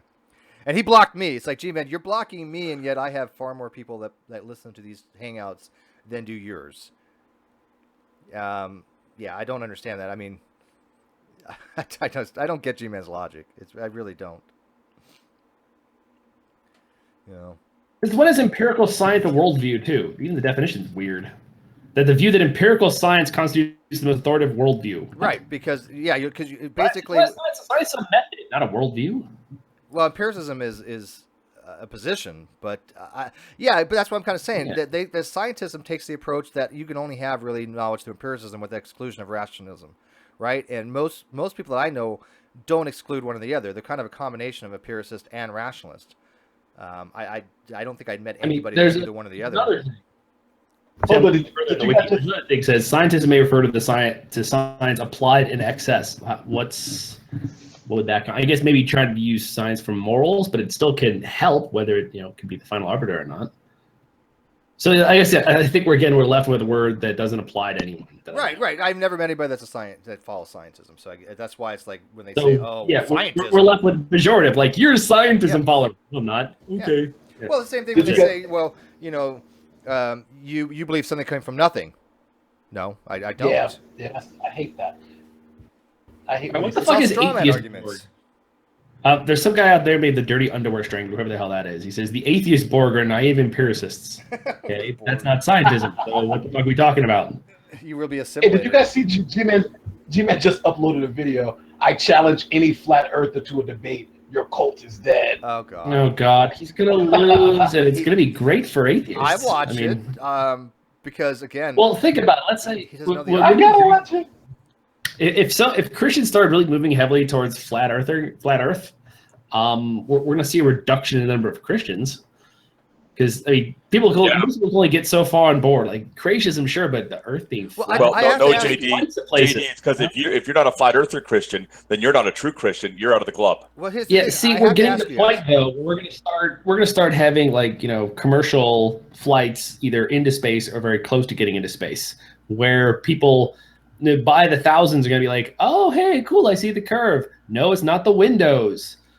And then, of course, the flat Earth movement either dies or all of them are in denial. Controlled by Satan. You even realize what the window is on an airplane are curved. I got to ask you something because I don't know the validity of this. I've never checked the veracity of this claim. So you guys tell me.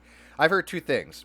One of the things that started flat Earth resurgence was that they were trying to get people to learn debating skills, and they wanted to throw at them the most ridiculous things to see how they responded. And two, that atheists in the YouTube community wanted to promote flat Earth just to fuck with Christians. I like one. Well, they're not mutually exclusive. They can be both. I like one because it reminds me in school when we'd have debates, and one side would have to pick some crazy thing, the other person would have to refute it. So. Well, how much more crazy or batshit can you get than flat Earth? Exactly. Not much. I'm actually pretty glad that that discussion came about. Like. I was glad to hear because from an honest perspective, I have never been out of space, but I do believe that Earth is round. I mean, I don't see a grand conspiracy why NASA and science would lie about the shape of the Earth. But I'm glad that people came out and were saying, yeah, Earth is flat, because it brought out people to bring out facts about, okay, well, this is why Earth is round, and this is, so it was interesting to see both sides of the argument. JD Kane, thank you. Yeah. My You're welcome. good sir. Right, everybody go, yay, JD Kane. Hey, don't forget, he's got a thing on Tuesdays. If you're not watching it, you suck. I didn't get in my notification this week. I don't know what happened. I must suck. That must be it. Yeah, what Dean said makes a lot of sense because, I mean, that's what we see. It's like we hear these claims and we're going like, no, wait a minute. This is so wrong. It can't be real. But you can't quite explain to someone on that side why they're wrong. It's like, okay, well, let me look this up and that and the other thing up so I can, tell them they're full of bad shit. Yeah, exactly. You start studying things and start learning a little bit more and more so that when you run into these arguments that are wrong, you can go, oh, wait a minute. No, I have the evidence. Here it is. Here's why you're wrong. The problem with Gman was so confident that he can debunk flat Earth, that he can go in there cold and just, hey, everybody knows the Earth is round. It's the obvious thing. Trust the science. And then when, he just went in there and unfortunately couldn't really argue for it. He doesn't know why he believes the Earth. Bingo. He trusts the science. He doesn't really know. I believe it, but I can't explain it. Well, yeah, but MP, that's because G-Man's debating style is to go in cold, yell and scream. You win. And then claim victory. Yeah. Well, I mean, it's kind of the similar when you have somebody who's kind of like not very scientifically oriented going into the Clown Car Posse rooms, right? If they go into like Antonio's room or Ronnie's room and they don't know anything about anything in science, biology or genetics, whatever, they're going to be just as much a doe in the headlights as G-Man was. Hey, of course evolution's true. Hey, Ronnie, evolution's true. And Ronnie runs this whole gamut of word salad jargon bombing. And all of a sudden that person's like, I have no idea what the fuck you're talking about, which most of us never do anyways. But, it's the same thing. Some of us do it for the lulz just to get him to go on the word salad. but you have to admit, his word salad is done so well that even you don't know what he says. It's like you believe that you know what he said, because I remember one time he said this whole paragraph of stuff. And then I asked Antonio, what did he say? He was like, oh, man, I just wasn't listening. I was like, you fucking bullshit. You weren't listening. You just don't understand. Yeah, Ronnie really knows how to toss a salad. Yeah, he's got a mean Caesar salad game. JD Kane's right, by the way. I'm not showing a nipple, but I don't. My camera doesn't work. I have a laptop that I actually went on camera the other day. So most of you guys missed it, but I wanted to show how long my hair is getting. But yeah, I mean, JD Kane has his program on Tuesdays, Talking Shit Tuesdays. So anybody who watches this video that don't know about the Great Debate community, I'll put the link in the description later on. But, you know, we do these things and people do donate for the super chat. So, you know, I'm a Patreon to JD Kane. I'm a Patreon to Dragnot. Because I, for the same reason JD just said, you know, if I ask for donations on Tuesday, I should at least spread it around a bit. And I'm the same way. I mean, if I ask for Patreon and super chat, I should be a Patreon to people. I don't have anything in my wall for super chat, I don't think, but I definitely am a Patreon to JD Kane because I like his show on Talk Shit Tuesday. So I mean, for $1 a month, guys, just go Patreon him. You know, if you like Can't beat that with Tuesday. Like my show. Is that a good commercial for you, for JD Kane? Did your dollar buy a good advertisement? Sure, that'll work. Even though you won't let me use the name Talking Shit Sunday, whatever. Talking Shit Sunday. I don't care. No, I think outside the bubble is a good one. That thinking outside the bubble. Pseudo said it. He said it in a phrase. No, because we can see again. You got to think about it. Bert Poole has a show. Welcome to my bubble. Oh, yeah. Right. Every So word how about? used. Wait a minute. Wait. How about fucking creationists in the ass? That would. No, because in that wants one. to be a serious show, JD. Unlike yours, which is not serious. Well, I'm saying he should actually go and like fuck creationists in the ass, and that's legit. Well, yeah, but then Tommy Hall will show up every week. You would get views. Huh. Oh, I'm sure. You get views. Get views. And you get fucking. I don't know if you get the right kind of views you want. My camera isn't broken. What it is for some strange reason, I have a Kodak S101, and it does not work on this Windows 10 computer that I have, the new one that I got. It's a driver issue. I've tried different drivers. I've tried everything. It just does not work. Steve, just break down and admit the fact you need to just buy a new camera. No. It's not. You know what? It's not just a computer because I actually tried my camera on the laptop, and that's Windows. Well, that's Windows 10 too. Never mind. Shit. So yeah, I just remember that's Windows 10. Just admit the herpes guys, back up. Just buy a new camera. So everyone, I noticed Fiona's in the outside chat, and she thinks they treated Gman poorly. I mean, yeah, they weren't nice.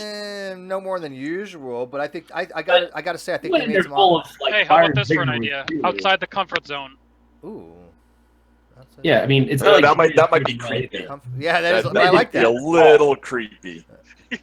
I honestly, I kind of skimmed the beginning. Did G-Man come in calm? Because it sounds I'll like get back to you on that. But what, JD?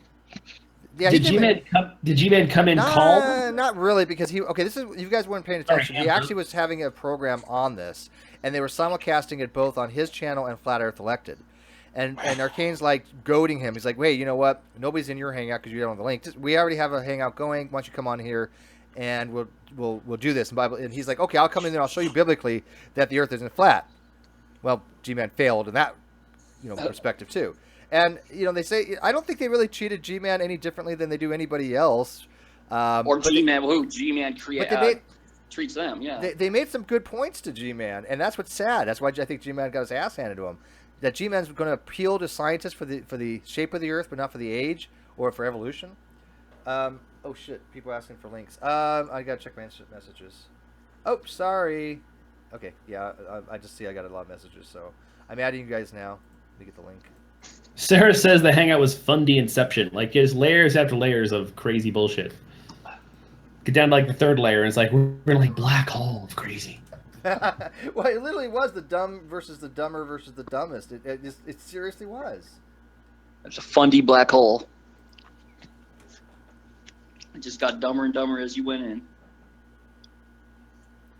So, off topic real quick. I just checked my messages and stuff like that. But Brojo is upset that people are blocking him for sniping. I got to tell you, Brojo, if you're listening to this, I really have nothing really to add to that. You said you of all people were on a very limited provisionary thing. You sniped a very short leash. You sniped my hangout and eliminated everybody from the hangout, including myself. And it took a year for you to recognize that you were wrong on that, and you apologized. I accepted. You should have been the last person to ever remove anybody from a hangout for any reason. You should have been self-aware of that. You were not.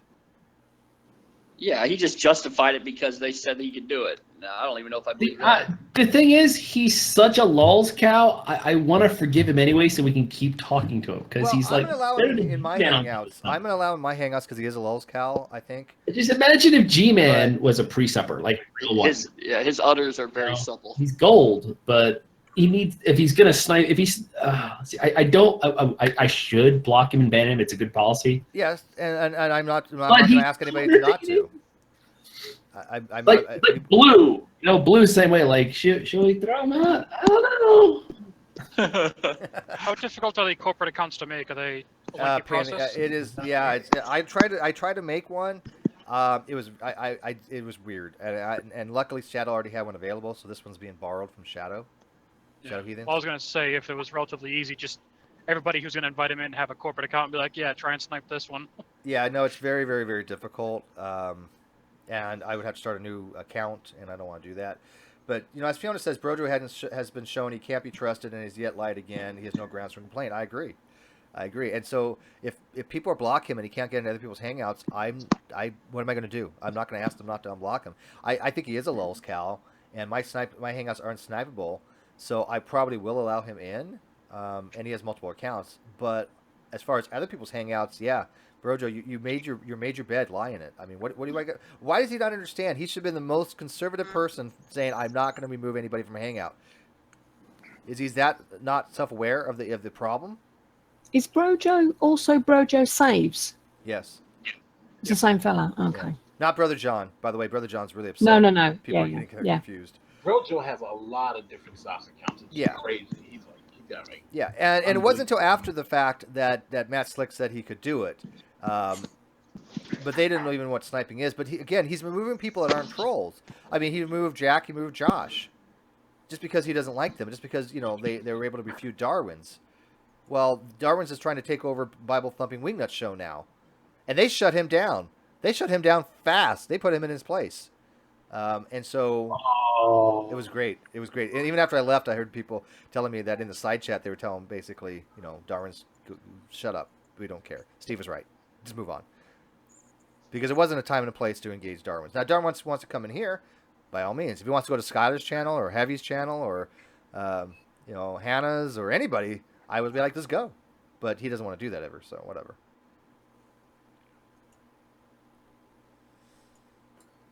Hey, I have a question. Hi, Shar. Hi.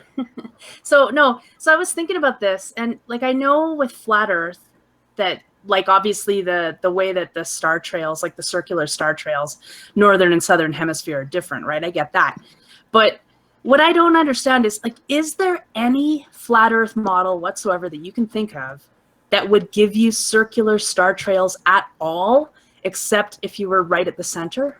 Well, it's more like there's no flat Earth models, period. We get. Well, I know, but I can't even think of a way to get circular star trails on a flat Earth. You would have to literally be at the North Pole. Yeah. You have two points of rotation on a flat plane. It just doesn't work.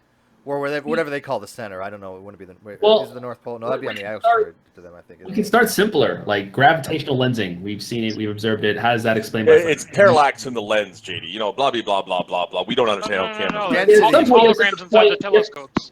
You basically have to point to what they're saying and say, okay, saying that you think it's a conspiracy isn't really an argument. You need to demonstrate that there is a conspiracy. You have to show me that picture of that, and so show me where you can tell it's photoshopped or has been manufactured in some way. And they never want to do that. They want to make the accusation and then run to the next bit. If you actually hold them to each part, the conversation doesn't go very far because they don't really have anything other than, well, Satan is clearly blinding you. But the only conspiracy that would even make circular star trails would be if we're living in a matrix and we're all imagining different things. Well, that's a Satan-run universe. He just keeps blinding people. I guess. It would have to be brain control. Well, if you don't have the uniform of nature, Shar, because you don't have a god, then that can happen. I guess. Well, how do you know any of that is the case without the laws of logic? Well, if that was the case, I wouldn't imagine you guys in the room with me right now. That's for sure. Yeah, really. No, Shar, I'm not that maybe, to make but people the rest of you, not so much. This is reality. Hey, JD. You were living in a matrix that was programmed by a brain in a jar for a sleeping giant who lives in Plato's cave. And you can always tell when they start getting their back against the wall and they start getting into their religious stuff, like Matt did with me. Matt Slick did to me the other day. It's like, well, you're paving the way to your own damnation. Why? Because I think your argument. Actually, I know your argument is wrong. That's paving my way to my damnation. You made him get up out of his chair and walk fucking around. Sarah, You God really, damn you it. really, Yeah, he you tried really his arms flustered him. crossed. He was You really flustered him in that. He like walked around. He was like, no, I gotta read oh this. my God. I gotta read this, guys. Ready? Well, I slept with one of Fiona's horses. But with all due respect, I thought she was asking for it. So, whatever. But I slept with one of Fiona's horses. Was it the female one, Sarah? I mean, at least, am I a gay animal? What do they call it? Bestiality? Well, here's the question. Why is she paying you for the right to screw one of Fiona's horses? What's going on here? Some kind of triangle trade or something? I don't know. I didn't know Sarah wanted me to be shared, but that's okay. How many hands was the horse? Just mine two. No. They have hooves. That's a small horse. They have hooves. That's Shetland. That's what do they call them? Is that Shetland pony? Those little small ones? Yeah. They're tiny. 4 hands or something? I don't know. All right, I thought that was a great joke, and it got completely ignored. What'd you say, JD? Fuck you guys. Like all mine. I'm still thinking of Sarah. I said, no, they have hooves, and nobody laughed. They have hooves. I'm sad now. I think it's funny. Oh, they don't have hands. They have hooves. I got it. Oh! I had to explain it, so it's kind of dead in the water. Yeah, that's kind of like a cliff jumper joke. You have to explain No, that's mean. No. That's just cruel. No. That was a little more clever than a cliff jumper joke. Yeah, come on, that was below the belt, Steve. Damn. Love you, Cliff. Love you, Cliff. Me too, Cliff. Yeah, I just want to know why I'm touching Fiona's horses inappropriately. I don't know why. Well, speaking of Cliff, how come he hasn't been around too much lately? Has he said why? He's actually been around a little bit more than usual. There were some things. I can explain. I can explain. He's working on a new YouTube channel. His train channel. Oh. Yeah. Choo choo. Yeah, his interests have shifted a slight bit, but Yeah. he's still around, but he's working on videos and stuff for that. So anyway, I can't stay. I'll be listening, but I gotta go. So. No worries. Take care, Char. Thanks, Char. I'm actually looking on the screen next to me. I'm watching what the hell is called Pawn Sacrifice. Something about Bobby Fischer. Oh, I'm still here though. But I think I Searching know for game Bobby you're Fischer? talking about. He has like some really great games. By the way, did you guys go share this video on other media? I'm just curious because it didn't really change our numbers that much. We have all these people watching. Nobody wants to share. Well, I'll say this: I was watching. They have like these new certified YouTube guys. They have like 4 million views, but they say like something like 75% of their view rates come from outside of YouTube, like from, mobile Facebook, feed.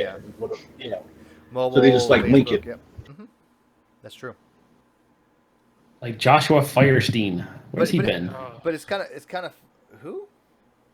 Yeah, the Oh, the guy with the hat and the card that says stupid shit. Yeah, the fat guy railing against whatever. $100,000 if you can prove atheism. Yeah. But it's so funny is again, I mean, I only have 1.2K subs, and yet I have usually between 70 and 100 people watching at a time. Gman has 9,000, and he barely breaks 40 or 50, and that's at a good day. So yeah, I mean, but Steve, we've also confirmed that everybody makes sock accounts to resub to him because he blocks them. That's true. There's a lot. That's a lot. So of where them, your 2,500 subs are legitimate, his are sock account upon sock account because he blocked the 12 people that sub to him. Yeah, and well, it's also rule from too, is that DP. people sub to Steve because they want to watch it. People sub to Gman to laugh their asses off. He doesn't believe that though. He got on the the reason he has numbers are high. He got on the Drunken Peasants, and of course anybody who gets on the Drunken Peasants, your number's going to go up. Yep. And atheist. It was all atheists that sub to him for the lulz. We know this. Not a big secret. Yeah, if he'd start over, yeah. He wouldn't. I don't think he would break 500. No, if that. If that, and I'm being very conservative. I mean, hopefully King Crocoduck is making a new video, and he's putting his shouts out to various channels, and mine's gonna be included. He said for sure. So hopefully that might increase us quite a bit, because he's got 87,000 subscribers. And I did make the top comment. I've got Armor Skeptic pinned my comment on one of his videos. He has like 480 or something likes already. He liked my comment. His so. newest video looks like he's stepping into some pretty deep shit, though. Armor Skeptic? No, King Croc Duck. Oh yeah, no, that dude is really smart though. He likes going to tackle the big issues. Yeah, as he was explaining what's going on and what these people's philosophies are, I'm like, oh, this is going to be a shit show. Who is he going after, Mike? Like decolonizing science and stuff like that. I'm like, oh boy, this is going to be bad. Yeah. How do you decolonizing science? You just kill the white scientist. Yeah, it's essentially like this white way of thinking, and they're trying to get rid of that type of thing. It's like, oh. I have been told, I was in a hangout one time, and I think it was Sundrop Ire, whatever that guy's name, you guys know him, and Claim Your Inheritance. And I was literally told by a girl that pie for white people is different from pie for black people. What? Yeah, I'm like, really? Like rhubarb, strawberry. What? Yeah, no, really. I'm not even kidding. And her reasoning was that because I guess white people forced their mathematics upon them, that the way we discovered pi was different, or the way they discovered pi, or they didn't discover it, or something like that. And so therefore the methodology of how pi came to be is different. Therefore, pi is different for a black person than it is a white person. I'm like, that has got to be one of the dumbest things I think I've ever heard. I mean, that's just. You're not talking about apple pie? No, yeah, I don't know. Maybe the pie that you eat. Yeah, I think she's talking about blueberry pie. No, we're talking literally about pie. You know, the whole thing Ronnie thinks is the circumference of, what's the diameter of pie? Yeah. What's the diameter of the or your measuring stick, right? Yeah. Maybe there's an extra decimal in her world. I don't know. Like, what does he say about when he says things like that? The circumference of the diameter of pi. Like, does he say, I made a mistake, or does he try to still, say no? No, he's trying to sound like he's intelligent and scientific by throwing around math terms. Yeah, and then he kept, like, for example, I made a mistake earlier. I said Hillary Putnam rather than Karl Popper. A mistake everybody would have known, right? And they know that I know the difference. I just verbally said something incorrect. We all do it because we say a lot of shit. Ronnie won't ever stop and say, oh, I was wrong, when somebody corrects him. He'll be like, no, let me give you 5,000 stupid reasons why I was right, all of which are even dumber than what I actually said. That's Ronnie. You see, MP, in his statement of the circumference of the diameter of pi, the words are correct. It's the order they're in. Because circumference, diameter, and pi, they all do work together in math. To do things with circles, the problem is, I'm sorry, Ronnie, you've made up an entirely new formula that no one has ever seen before. One thing, no one will ever understand. I will have to agree with Ronnie on the, what is it, DNA degrades versus dissolves in water. I think he's wrong, but I also think the question is such a poorly worded question that even scientists get it wrong. No, and we've seen that a couple of times. Wait. I think the question's a bad question. But MP, it is far more intricate than just that simple question. It's far more in depth. We just keep it in shorthand to say, oh, degrade or dissolve. But there's much more to his argument than just that. Epically more. Yeah. So we just say, oh, well, he doesn't know the difference between dissolve and degrade, or DNA dissolves in water but doesn't degrade. That's just scratching the surface to a very, very, very long history of him making very, very stupid comments in regards to that particular subject.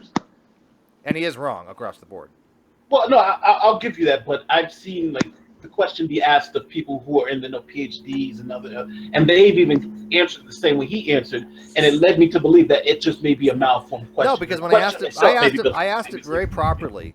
When I asked a biochemist, Fezrana, I asked a question, and I even had the question approved by people. I said, this is how I want to ask this, and this is good. And they're like, yeah, spot on. I think Fiona even said, yeah, it's a good way to word it. And when I asked Fuzz, yeah, he knew spot on. He was like, yeah, of course, and he was able to answer it very specifically. But then Ronnie said, oh, Steve, you strawman my position. I'm like, no, I didn't. This was exactly your position. Trust me on this. Well, who's you were in the hangout? I forget who was Dragnot's his friend who was a scientist. But he's a biologist. He's not. He's exactly. Yeah, he. The reason being is this. If I say, hey, does water conduct electricity? I would say no. It all depends. Salt water, yes. No, pure water. Does pure? Oh, the phone glitch, guys. We're not being sniped. Does pure water conduct electricity? I say salt water versus pure water. No, salt water. Yes. Why are you bringing in salt water? Does pure water conduct electricity? No, you said, right? Yes. Okay, wait. Yes or no? Zulu, so you say pure water conducts electricity? Zulu? Zulu. I got kicked out. What happened? A phone bug. Phone drop. Phone drop. Yep. Yeah, if you're on the phone. Okay, let's take a sense. Yeah, you gotta if I just say pure water, does pure water conduct electricity? How do you guys say? Does it yes or does it no? You got sniped by Google. And nobody wants to. Sometimes I like to snipe myself, just keep me on my toes. You see, the question about DNA degrading water is so bad that it kicked everybody out the room.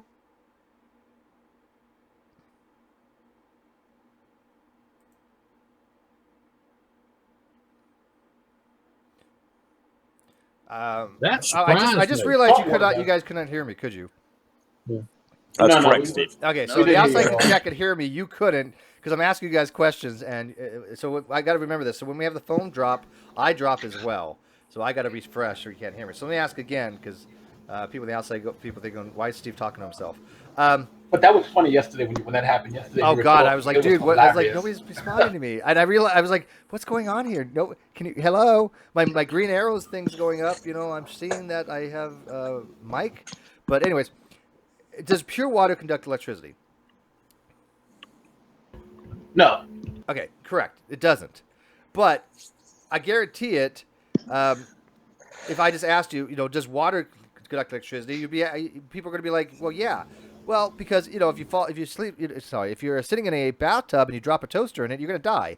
But that's not pure water, right? So it's all what you mean by what kind of water.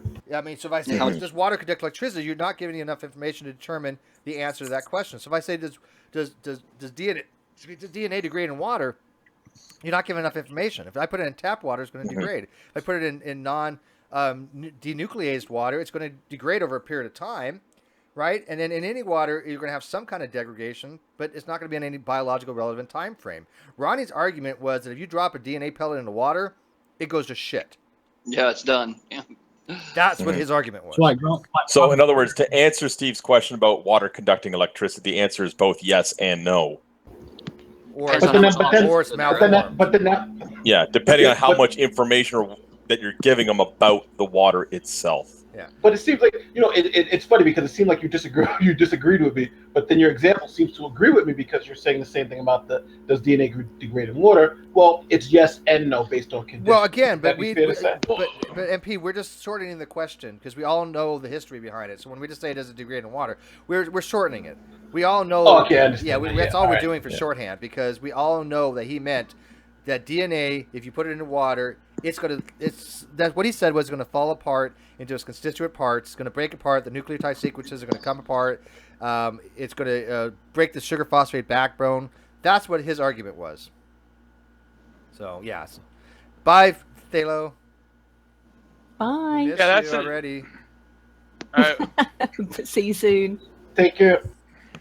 Yeah, that's what I was going to say when because I really didn't pay attention to it. I really didn't care, but I know that it was more than just the water, right? Because he went into it, explain why he said that and what he meant by it, and it was wrong, right?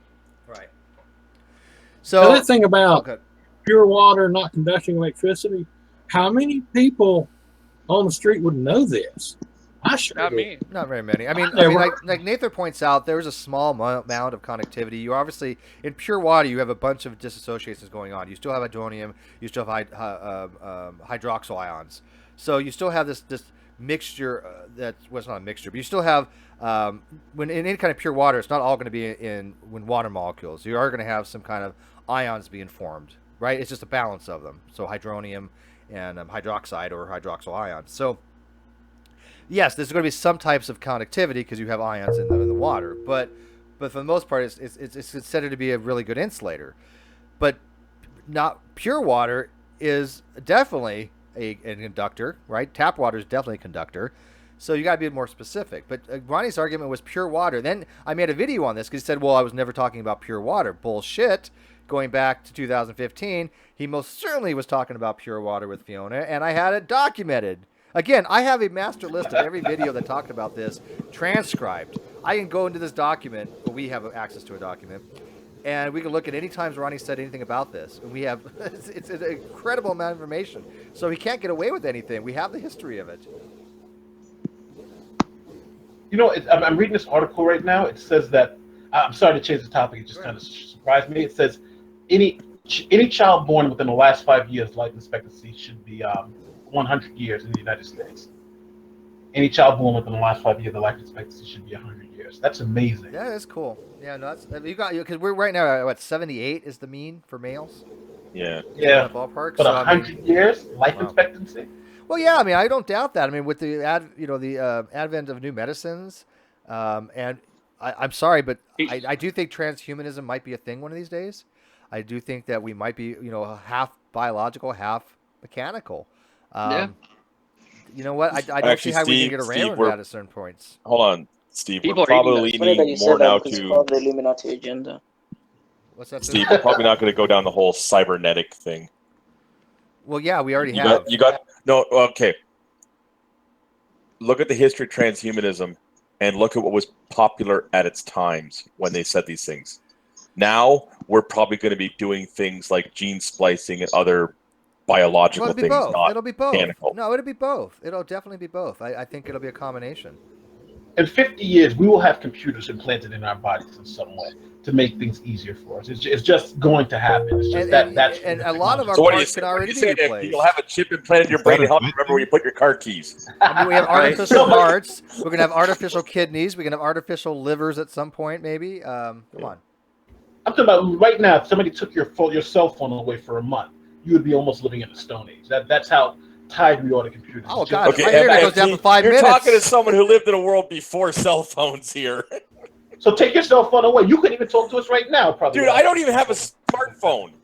Oh my God! But you have a cell phone. I've owned 2 cell phones in my entire life. The first one was a flip phone.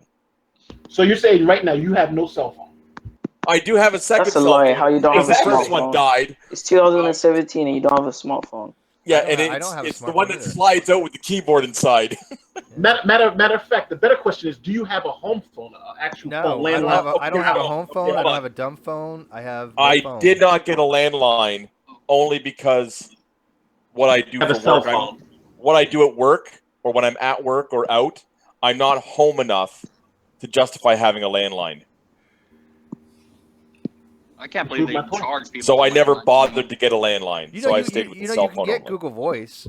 Google Voice is a phone number people can dial, and it rings. Yeah, on your Facebook computer. too. Yeah. Yeah. It's kind of nice. Steve. Yeah. Steve, Brojo said he wanted to come in and talk or something like I that. gave him the link a long time ago. Yeah. Maybe he's trying to snipe us out. Yeah, like MP, I can remember phone numbers. I can remember addresses. I can navigate around the city I live in without using a GPS. Hey, I wanted to. And if I need to look something up, I just wait till I get home to Google it. I don't need to have Facebook pings every 5 minutes. So that's why I don't have a cell phone. That's why I don't have a smartphone. I feel like I have to be connected, or like something's wrong. You know, it's like I need information. I got to be connected to information. Well, smartphone versus cell phone, you've changed the argument, but even a cell phone, the problem today is that we're so interconnected. I'm talking to you people who I'm talking to. I would never even have spoken to you ever in probably my entire life unless we had this type of access. Oh, to aren't you? What is that? What's it? Aloof? Yeah, you're the elitist. Look at MP. I wouldn't talk to any of you fucks. Well, come on, Pseudo, it's because of the technology. The technology allows me to talk to you guys. Come on, Pseudo even said he has to have a cell phone because of his business and his runnings, right? He can't use Bob, a home phone. I'm not home enough to justify having a landline. Well, that's so what I may as well I'm just use but cell you phone. need that cell phone. But you need that cell phone, don't you? Neither am I. I don't think most people here probably aren't home enough to justify a landline phone and a cell phone. So which one do you use? Use a cell phone because it's just more convenient. That's just the way the world is. It's just for emergency, the landline, really. Yeah, Brojo keeps asking. I wanted to give it to him, and then he doesn't come in. I wanted to ask a question.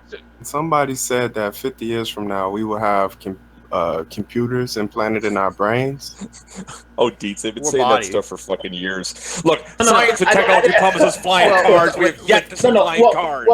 We have chips already. We have chips implanted now. pacemakers, actually. Well, did you see Back to the Future? How in 2015 nothing actually happened that happened in the film.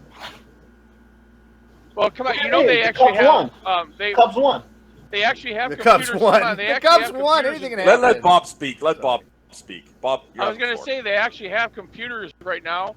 That's how these kids are getting, these prosthetic arms that actually move when they think about it. That's how kids are able to hear nowadays because they attach a computer pad to their brain, their brain and that. Okay, And so they're that's actually Some of now them have able to sensory hear. perception too. That inner ear thing too. What's that ear? The new Cochlear implant. yes, that's cochlear it. implant. Cochlear A implant. cochlear implant, yeah. Yeah. Yep. Yeah, I mean, we're And, just on cutting edge right pacemakers, now. Give it another 50 to 100 years, I'm telling you, you'll have a lot of body parts replaced because they don't need to be organic. Bionic penises. Yeah, that's what I'm waiting for. Okay, all right. I'm gonna freak you guys out. Hold on. Hold on. Having a watch or a smartphone connected to your body that doesn't have to be charged because of your internal heat. It can power itself from your own body heat. The technological advances of the implants, if they can do it, will just be so remarkable that I think just like the cell phone, where hey, I don't need a home phone because I'm not home all the time. It'll be just like having a cell phone except all the time. Would you guys watch a show called Pure Genius? Pure Genius is a. Or the marketed. Well, I don't want to accept the marketed beast. It has nothing to do with the marketed beast. But Pure Genius. You got a credit card, so you have accepted it. Well, once like Pure No, but Genius, that's- hang on, once like Pure Genius is a show where they take technology and medicine, they integrate the two. It's pretty good. It only lasted one season, but like in one episode, the guy's blind, and they've developed these glasses that digitally take the image and implant it literally into his brain, and he can actually see. For all practical purposes, it's not that far from reality. That actually has happened where they've done something like that. It's very grainy, but they can actually make out images or at least shapes, right? Well, see, that's different from having like cyber brain stuff. Like you have your brain and the implants, but the brain is controlling things. But if like part of your memory or something was actually mechanical. Why not put it in a random access memory in your brain? Why not? I don't think that could be completely impossible. Yeah, you could upload knowledge.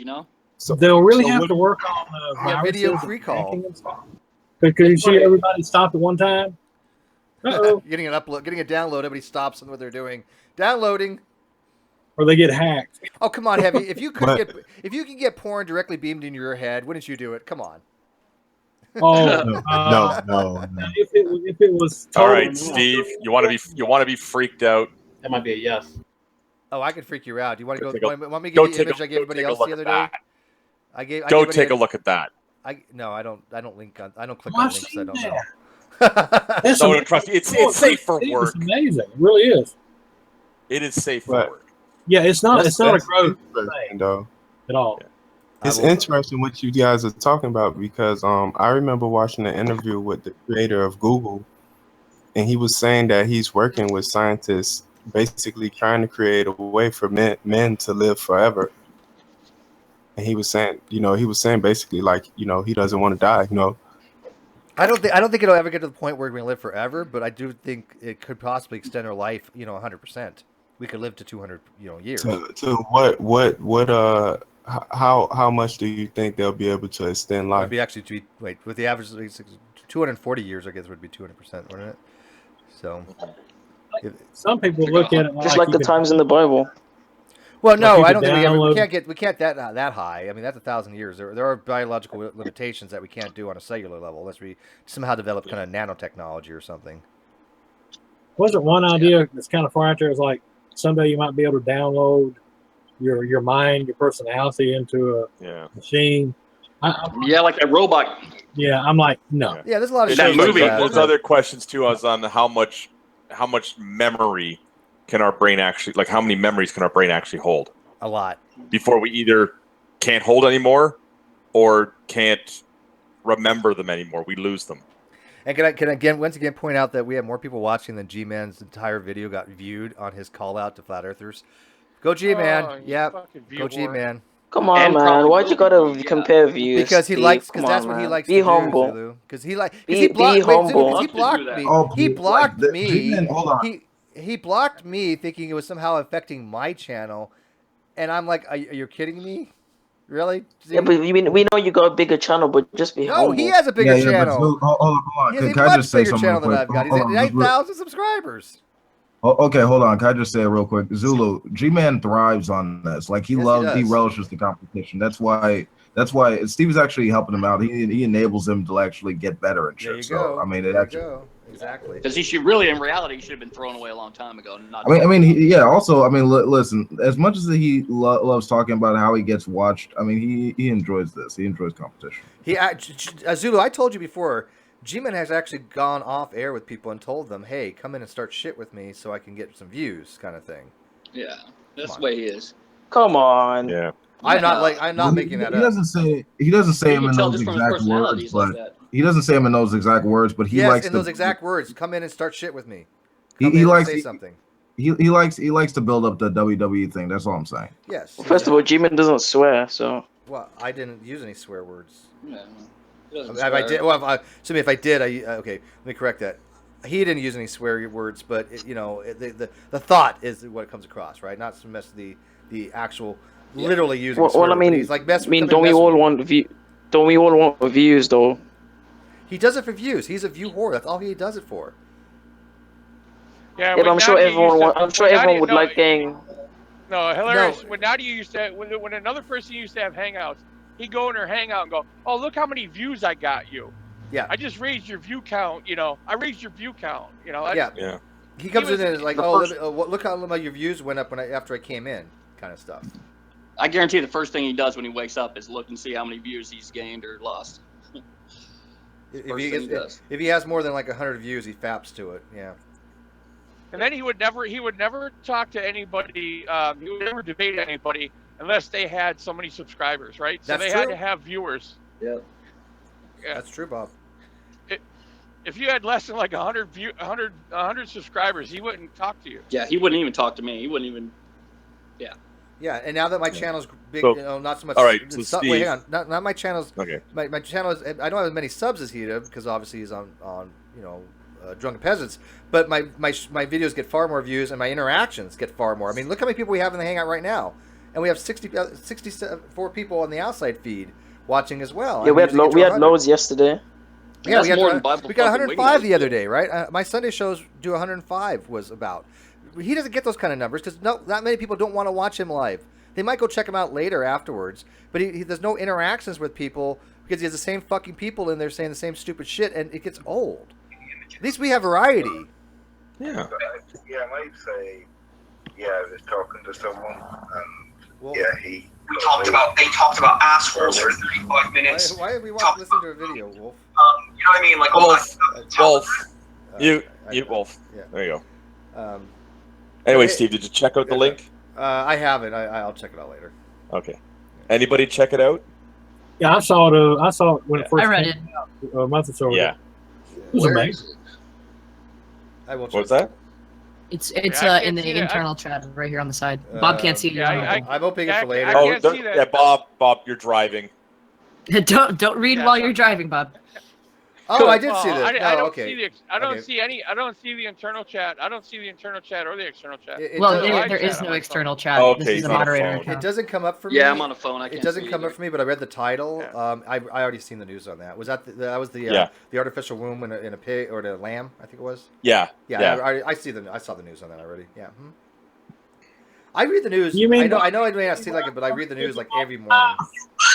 What's that, Heavy? I said, Bob can't see the chat where I've been flirting with him all this time. Don't tell him Which I for have. an accident. Bob's a married man. Come on. No, I haven't. But I'm not married. Oh, you're I not? just had. There you go. Well, he's single. There you go, Heavy. He's available. There you go. We made a love connection. Steve, I'm not married. Come on. All right. Hey, you know what? Hey, you what? You and Heavy. I approve. He's married to the road. Yeah, he's married to Married the to the road. Yeah. His camera is so awesome. Look at that fucking fidelity on this camera. It's just, oh my god. What do you Steve, got? remember when you had that thing with true empiricism and he didn't come prepared and he left a bit early? How could I forget and it? then he did a, how can you forget? Yeah. He did a thing he had to hang out and people coming in. Oh yeah, true, you did great. This, that, and the other thing. And then he started asking people, "Well, did you watch it?" "Well, no, I'll watch it later." Yeah. You know, it's like here's these people supposed to be supporting him, and they didn't even bother to take the time to watch. Veckel hadn't even seen it. Watch I just gave Veckel the link the other day. Veckel had not seen it. Veckel literally didn't. He's like, "When did you debate?" He goes, "When did you debate Ronnie?" I'm like, "Oh, I don't know." Yeah, that was crazy. Yeah. That was insane. Yeah, you saw it. Did you see it? Okay, Tony, you were there, right? Yeah, I know that was because it started out. Veckel goes, "Oh, Steve, you're scared to debate anybody. You won't go in a room and talk to anybody." Then you told him you had that debate, and he's like, "Oh, really? I didn't know that." You know, it's like, how can you not know? Well, Gman said the same thing. It's like Steven has never had debates. I debated Wayne Fillmore. He's no longer a younger creationist because of it, or at least in a vast majority between General Han Solo and I. And then I debated Wayne, and I'm going to all these other rooms. I'm in different rooms all the time. I was in Krillium's room the other day. I was in the atheist Angel. Is that his name? What's John's Angel Impaler? The Angel Impaler. Thank you. I was in Angel Impaler's room the other day. I was in Matt Slick's room, Bible Thumb and Wingnut. So I don't know where these guys are getting off that I don't get around. I get out of my comfort zone quite often. How many times has Darwin's come into here or Ronnie been in here? Never. Neither one of them. Not either one of them ever stepped foot in my hangouts. Now, don't tell me that I'm the one like running from them when they refuse to ever come in here. And Ronnie's excuse was, "Oh, I don't want to like give Steve subs or views because he has a small channel." And yet my channel has dramatically increased more than he has. Dramatically, looking at the numbers. His channel's gone to shit because he took the route, I'm going to block everybody. Ergo, nobody wants to watch his shit after that. And I took the approach, I'm going to allow as many people possible to join us. And I think you can tell which ones went out. So, yeah. I don't watch Ronnie's videos anymore because I'm blocked in a live chat, and it's like, exactly. I never said nothing. I've never said anything vicious or wrong. I just make counterpoints to what they say, right? I never. So you did say things that were vicious and wrong. Yeah. I showed on camera when I, at the beginning of the year, took off all my hidden users, all the people that are blocked. I removed all of them and said, I'm starting from scratch. They would never do that. Yeah. Yeah. 80 blocks. So that's what I've insane. said. Who watches their stuff? I've told people, don't bother watching any of their shit live. Right? Unless it's really comedy gold, don't bother. You can watch it afterwards. I haven't watched a live feed from Ronnie and Age except for maybe the last 5 minutes I'll catch here and there. Yeah, I usually don't even watch it afterwards unless somebody puts a link in a G+ and they don't label whose hangout it is. And they go, "Oh, you got to see this," and I'll click on it. And then it's fucking Gman's or Ronnie's hangouts. Yeah. I don't like to give them warn me first. Oh, let's see. Hey, Veckel, so did you watch the debate? By the way, we were just talking about you. Perfect timing. What debate was it? Ronnie and I. Oh, when was it? He's joking. Yeah, I think you're joking. Come on, Veckel. Did you watch it? You talking about the debate that you allegedly had? Allegedly had? He did have it. What do you mean allegedly had? He did have it. It's on I think everybody in here saw Hangout. the debate, so I don't think it's alleged. General Han Solo is on his channel, but I think General's AFK. But Veckel's voice is way low again. I can barely hear him. Yeah, me either. Yeah, he's really low. What, Veckel? No, I didn't watch it yet. No, I totally forgot about it. All right. Well, I'll take a peek at it. well, I can tell. All right, I can just hold tell you that everybody who has watched it, even the Clockwork Posse, told him he did shit. Are you, can you see the internal chat, Veckel? I'm on phone right now. You're on phone? I would say he's probably the worst debater that I've ever seen in this particular case. It was horrible. And I'm not trying to be demeaning for the fact it's Ronnie. I'm being objective. He was so woefully, god-awfully unprepared to the point of, I don't know. He could have stayed in bed and would have been a better debate. I'll consider it seriously, so I'll make a decision based on what I hear from you. So. In all fairness, he did admit that Steve had the better argument. Well, I'll see that. It took him 2 weeks to do that, but eventually he did. Yes. He did say it. Whatever, it's not controversial. I recognize the fact that he admit that he lost that debate. I accept that. Well, don't matter to me. No, but I mean, it's just like, and by the way, Veckel, because we were talking about you, because you said, oh, well, Steve runs for debate.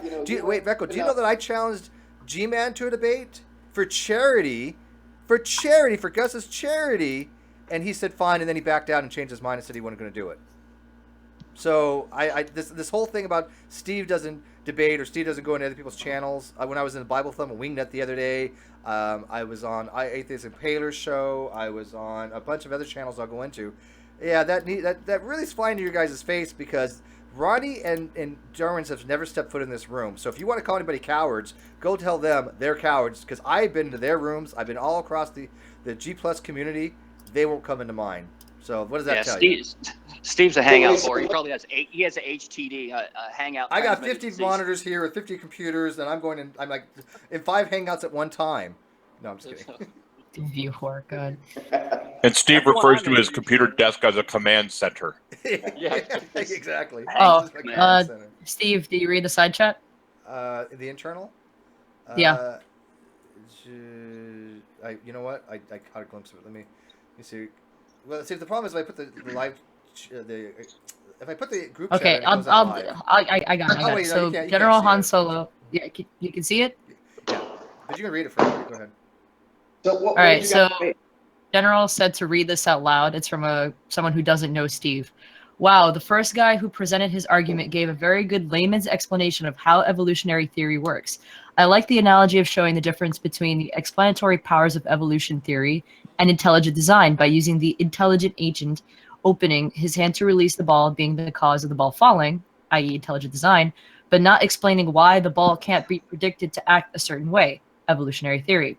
That 15 minutes was very easy to understand and rocked the opponent off his gay IMO for the rest of the debate. Thank you. And you know what? And that was something I came up with. That was not somebody else's argument, to be honest with you. I mean, I did glean a little bit from some of the Power Talks before on some of their intelligent design arguments, but the whole thing about the intelligence agent, that was something I came up with myself because I thought it was a good argument. And I ran it across with various people, like Joe Sonstein and I think Alex Malpass, I think it was. I don't know, a couple different people, but I've said, how does this argument sound? And I bounced it off people, and I even gave Ronnie heads up that I'm having formulation of some arguments. I'm making a debate. I'm making a presentation. I gave him heads up that I didn't want to like sharpshoot him or have him think that I wasn't preparing.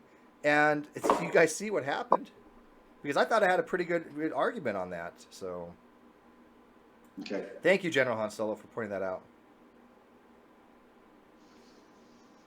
I was hoping Ronnie would bring more, that he would really prepare a good presentation. Yeah, I really was. I was hoping he would, bring something to the table that would really be, where y'all could really, have a good back and forth. Yeah, and it's so funny because I've won 2 debates. So why would I ever think that I have to be scared of debate? And not only did I win, I'm going to go on a limb here. I'm pretty, down on myself on a few things. I'm pretty hard on my own mistakes. But I will tell you, I think I kicked ass in both of them. I mean, Wayne, for God's sake, left Young Earth Creationism after our debate. How much more of a win can you get than that? And now he's a huge science guy, right? I mean, he really wants to learn about science and realizes that he's been lied to all these years about Young Earth Creationism. So, yeah, I'm not afraid of anybody when it comes to this stuff, but it has to be on a certain playing field. I don't want to talk to Darwin's and have him run his script rather than talk about some of the stuff that I want to discuss with him, I'm not interested in his precept script.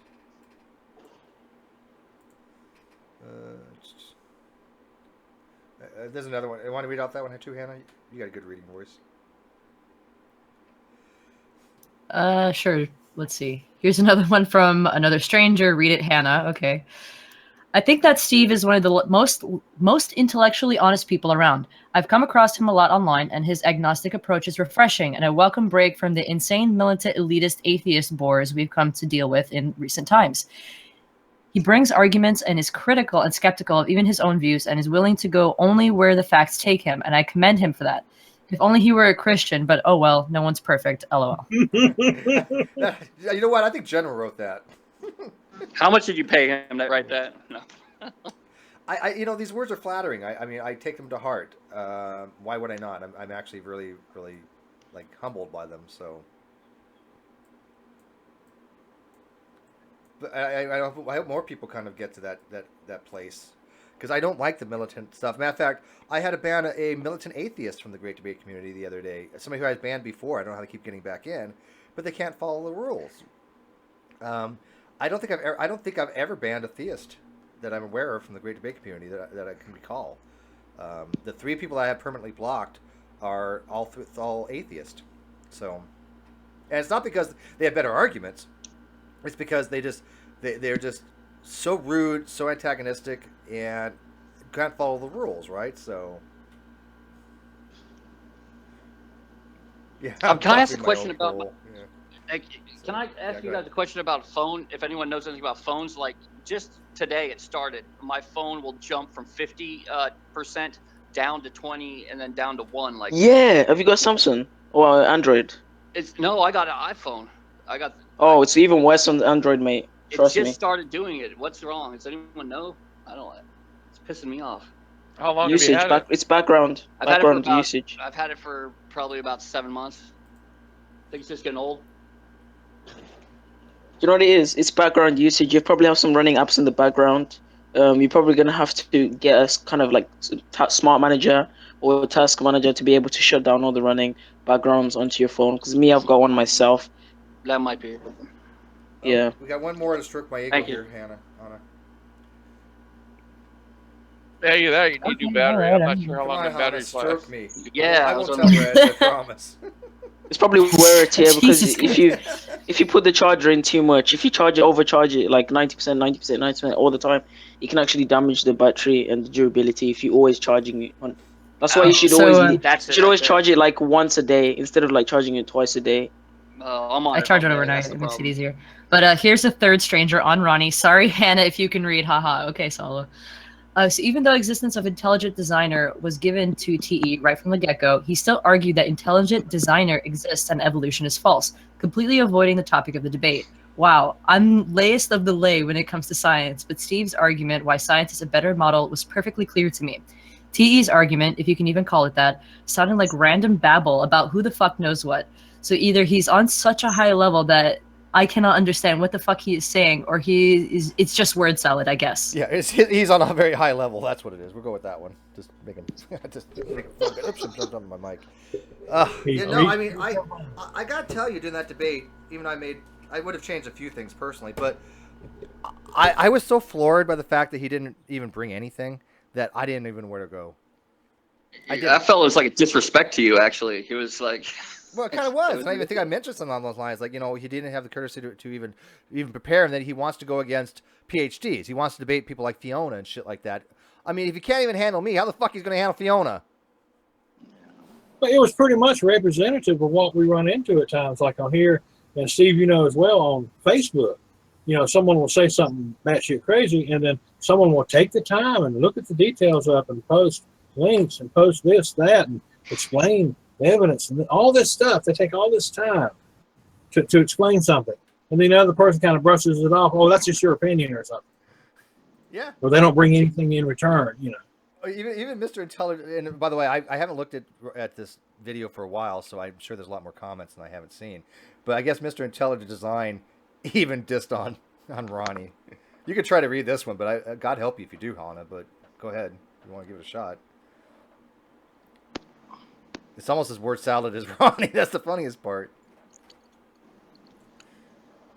No, I would say what Edgar wrote hasn't been tossed yet. Do you want to try to do you want to try to suss it out, Hannah, or I'll read it? Hannah? Sorry, I'm She was reading it while muted. No, it's TSM versus GAM right now, and I'm watching my favorite team get wrecked, and I'm loving it. Okay, let's see. This is from a Mr. Intelligent Design. Mr. Intelligent Design. Yeah, so when Mr. Intelligent Design tells you you're speaking word salad, that's wow. Okay, so should I read it with the caps included, or what? I don't know. You're gonna have to figure this one out. You're on your own on this one. Yeah, go ahead. Try to read it as it is. What? Roddy has no model. Roddy used biological interrelation.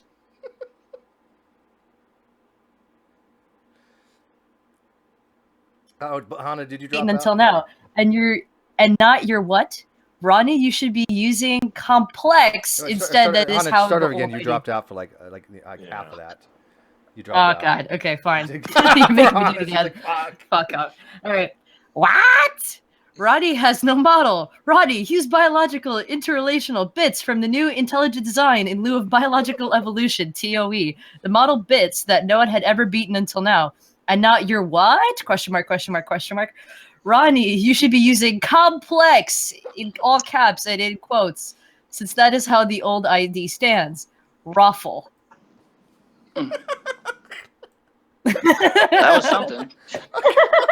You forgot the Chinese accent. Don't even know what the hell that means. There was Well, it's easy there, Steve. It's problem, solution, solution. Agent Stone equals satellite. Yeah. Satellite. It's obvious. We all failed that test miserably. We got You guys got a got 30%. Yeah. It's only because you kept changing my answers. Oh man. You know what? One of these days, like 50 years from now, there'll be like a course college taught, and it'll be like understanding Mr. Intelligent. You know, the greatest mind of the 21st century. Yeah. It'll have to be an elective though. You know, Steve, that debate has reached now 2,300 views. Has it really? That's a lot. Do you have the link to my channel in that video, by the way? I think you do, don't you? Yeah. I've got it. And your after show hangout, I think it's reached like 1,500 views. Oh wait, but sorry to interrupt. Did Burtpool's channel disappear? Yeah, Who? Burtpool took his channel down for a Oh little bit. yeah, you're right. Temporarily.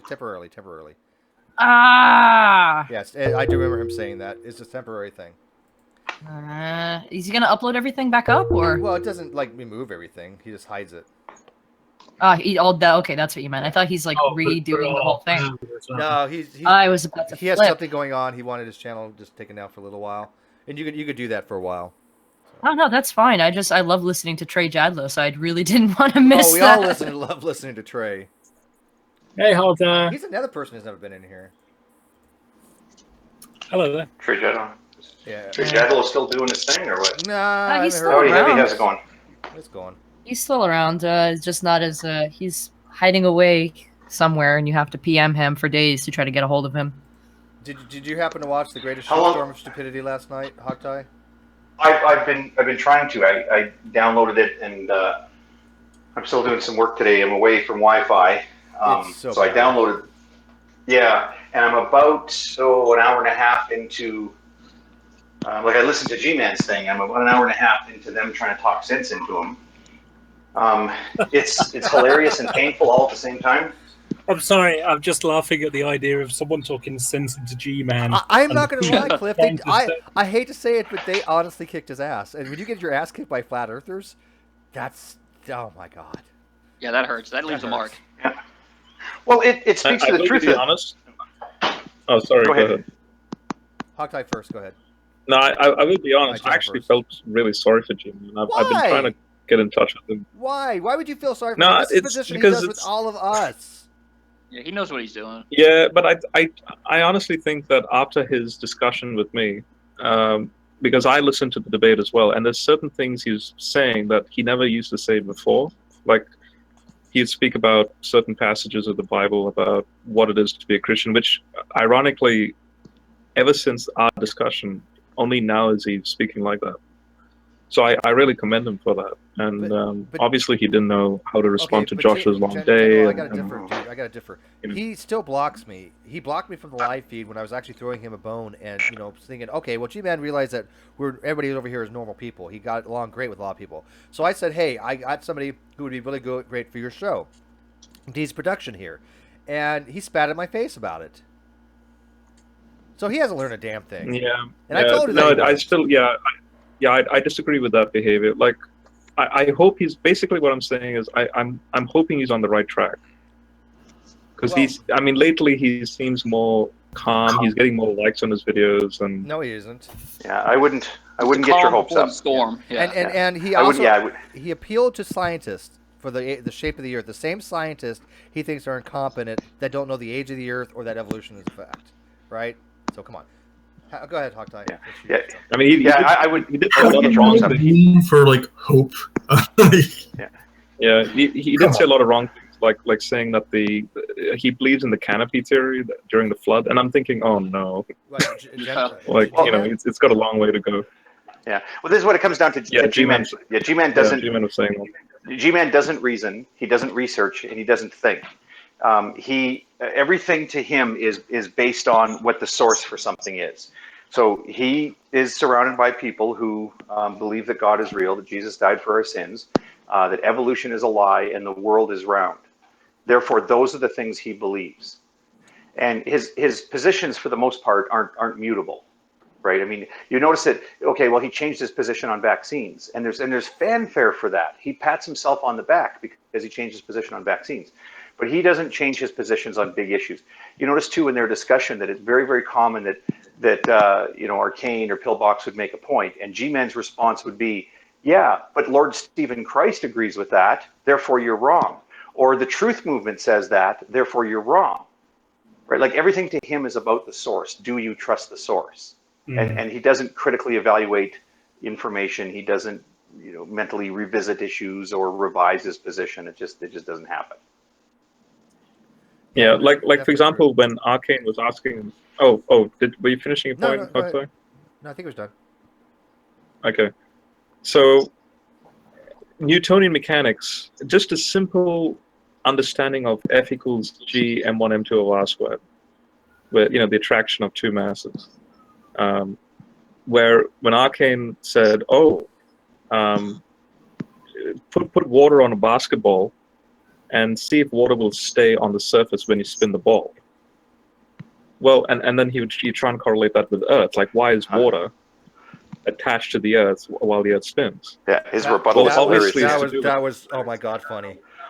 I cringed. Yeah, I know. Like the entire time. Just simple Newtonian mechanics can be used to explain that a basketball doesn't have the mass, enough mass to do the gravitational attraction to hold the water on it.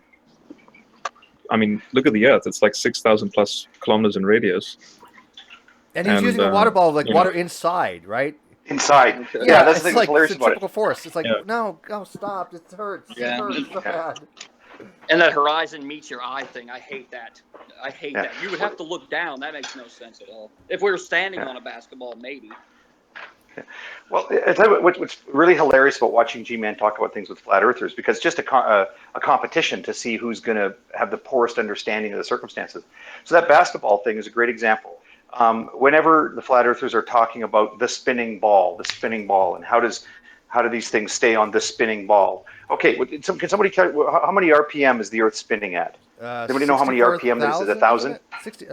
You know, like 1,000 miles or something per hour. 64,000 something or other. No, RPM. RPM. Do it in RPM. You have to convert that to rotation. About every 23 hours. Yeah, is that how long it takes for one rotation? One rotation. Really, about a day? Takes about a day. Okay. It takes about 20. It's 23.9 something, isn't it? Yeah. So they want to take their spinning ball, right? He wants to put water in a basketball and say, well, if you spun, Arcane says, well, I don't want to mess up my room, so he's going to take a ball and spin it. I don't know how he's going to suspend it, but he's going to spin it at 50 RPM or 200 RPM or whatever he's going to spin it at. And say, look, the water doesn't stick to it. Okay, well, now you've got a spinning ball that's spinning at 1 RPD, right? Like it's ridiculous. But and I understand too that when you angular momentum, like the ocean is much further away from the center of the Earth than the water on the surface of a basketball is from the center of the basketball. I get that. But that means then that you got to take a look at the actual forces involved and do a little bit of math. But even if you don't know how to do the math, as neither Arcane nor G-Man know how to do, that's fine. You can go by intuition. But what's G-Man's response? He doesn't argue the math. He doesn't argue the intuition. He's got to pick up a water bottle and say, well, what if I spin a water bottle? The water will be flung outwards, and it'll stick to the surface on the inside of the water ball. Mic drop? Yeah. Even they thought he was. Even they were like, "What the fuck?" Right there. Yeah. When a flat earther thinks that you're stupid, there's a problem. Right? Oh god. Well, you know what I like? They're stupid, but you know what I mean. I like the someone said, I don't remember who said this, but they said if you were to be the size of what it would be if you could put the Earth in your hand, if you were that big, could you even detect the water? See what I mean? Like if you were to grow that big where you could put the Earth in your hand, could you even detect the water that was on it because the ratio would even be wet? Tony? Yeah. If you were to take an orange and scale it up to the size of the Earth, an orange would have deeper crevices. Oh, by far. Than anything you see on Earth. Yeah. I mean, the Earth, for all practical purposes, is pretty smooth. Yeah. Yep. Yeah. That's why I forget who said that, but when I heard that, it was like it was a good analogy. Well, and, by the way, go ahead. Sorry, quick FYI. Johnny Lee 2K, whatever it is, the troll from hell. is Thick Shades. He what? Oh, is it Thick Shades? Yeah. Oh, doesn't surprise me. I'm glad to know that. Thank you. Okay. It's ironic for me because I thought they had a big row, him and Ran, and on. How'd you find that out? Well, he's a troll. Reasons, sources. Yeah, I mean, Johnny 2K is a troll. He never figured out who he was because he never goes into any hangouts. So Thick Shades has a spanner, and I thought they didn't get along. Yeah. Oh. Yeah, nice. I mean, it could just be that Thick Shades is playing Ran, and Ran doesn't know who this Johnny 2K Lee guy is. It could be. You know. Well, I mean, I mentioned it to him the other day, to Rand. So I mean, is that now that's public information? This is live, so we're going to see what Rand does with that, if it's true, if it can be validated. I'm just wondering, Hogtie, at the start of the discussion, what's the guy's name? Is his name Ran or something? What's his name? Yeah, Ran. Yeah, R-A-N. Yeah. Ran. Okay. He was being quite rude, bringing in Fiona and all that to Gman, and but again, very commendable for Gman to be calm in that sort of thing and just ignore that. General, can I tell you something? Let's see if it lasts. But you go with Steve, but me next, please. Sure. General, let me tell you something. Okay, go ahead. Rand Campbell is a very well-known Poe. He does this for lulz. He's an ex-con man. That's what he used to do. He's a professional confidence man. He does this to get a rise out of people. That's it. That is the only reason why he has Flat Earth. That's it. He just likes fucking with people. That's his entire shit. The Flat Earth thing came about because he had a discussion with Alex Bottom, and in it, because Rand's like trying to pretend to be this big Christian, and he's gonna throw you into hell for God, kind of stuff. Gonna take you by your neck and throw you into hell. That's his idea. He's a mountain from God. Well, he plays a character. Yeah, he plays a character. Yeah. He uses a lot of kind of superlative language and figurative language, and yep. So what happened what happened was he had a discussion with Alex Bottom, and in it he didn't even know what John 3:16 was. He does now because he had well, that's the thing. He kept that's right. For about 3 weeks afterwards, a month and a half, whatever it was, every single video had John 3:16 in it, because he was trying to say, I am really. Okay, well, some people. Let me just finish up time.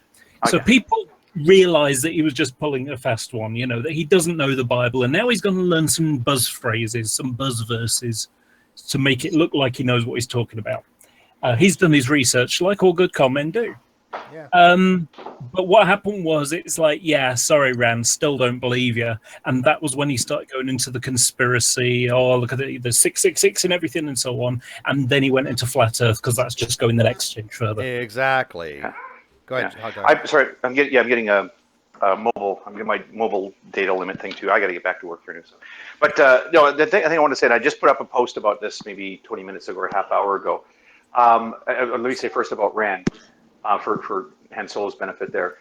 Some people do say that Rand. I mean, clearly he's playing a character. He's not quite as odious as he comes across. But some people say it even extends into he doesn't really believe the things he says. That's not my view on it. And it goes as far as some people say, well, sure, he's a Christian, but he doesn't really believe in flat Earth. Some people even say, well, he's not even really a Christian. He's actually an atheist. And that's in reference to a comment he made to somebody in an instant messaging chat where he said some words to the effect of that this whole thing is just a put on. I don't know. I don't put a lot of stock in that. I mean, my view is he actually is a Christian. He actually is a conspiracy theorist in various ways. And I think he actually does believe in flat Earth, but other people don't buy that. But one thing I do find very informative was if you listen to the first 10 minutes or so when he's on about Fiona this and he's talking to people that are in the live chat, making some funny comments. You listen to that part of it, and then also listen, I'm going to say starting about 1:05, the 1 hour, 5 minute mark, listen for about 10 minutes. Rand, whenever he mentions G-Man in those two segments, he makes it perfectly clear why G-Man has to come in here and defend himself. He makes it perfectly clear later at shortly after an hour It tells Gman to his face what the problem is with Gman. And what the problem is with Gman, Rand also claims to have made the prediction that Gman was going to start to turn on Christians. And what this is all based on is Gman not hating atheists enough. And I've been saying this for a long time, that evangelicals can get along with each other so long as they agree on the essentials, and even if they have differences of opinion on the non-essentials. But let's be clear about what the essentials are. In the evangelical point of view, an essential point of your faith is you hate atheists. And Gman is now on the outs with those guys because, in large part, of the New York trip. I'm so something glad you Gman brought didn't that even up. plan. And I just want to bring up something right on the top of that. One of the things Rand was trying to do is to say that, the atheists believe this science stuff. You shouldn't be believing this, as if that it's almost like a argumentum ad populum, but because the atheists, which you're supposed to be hating, believe it, so it can't be true, can it? Yeah, and let me say, I mean, Hogtie, I think you're spot on. I'm glad you brought that up. I actually wanted to get to that at some point. By the way, yeah, no, I am okay with Rand having religious beliefs and being Christian. That's not my thing. I don't think he buys into the flat Earth thing. I think that is a total con. I'm 99.9% sure of that. If I'm wrong, I'm wrong. But I am woefully confident that I don't think he is a flat earther. Now, his religious convictions, that's a different story. He might be Christian, and I'm fine with that. But what do you think about Poebox, by the way, real quick? Do you think Poebox buys into that bullshit? Same thing. I think Poebox is a believer. He's an atheist hater. He's a flat earther. But to some extent, he plays a bit of a character. I think less so than Rand. I think Rand is more of a character. Pillbox puts no thought into it.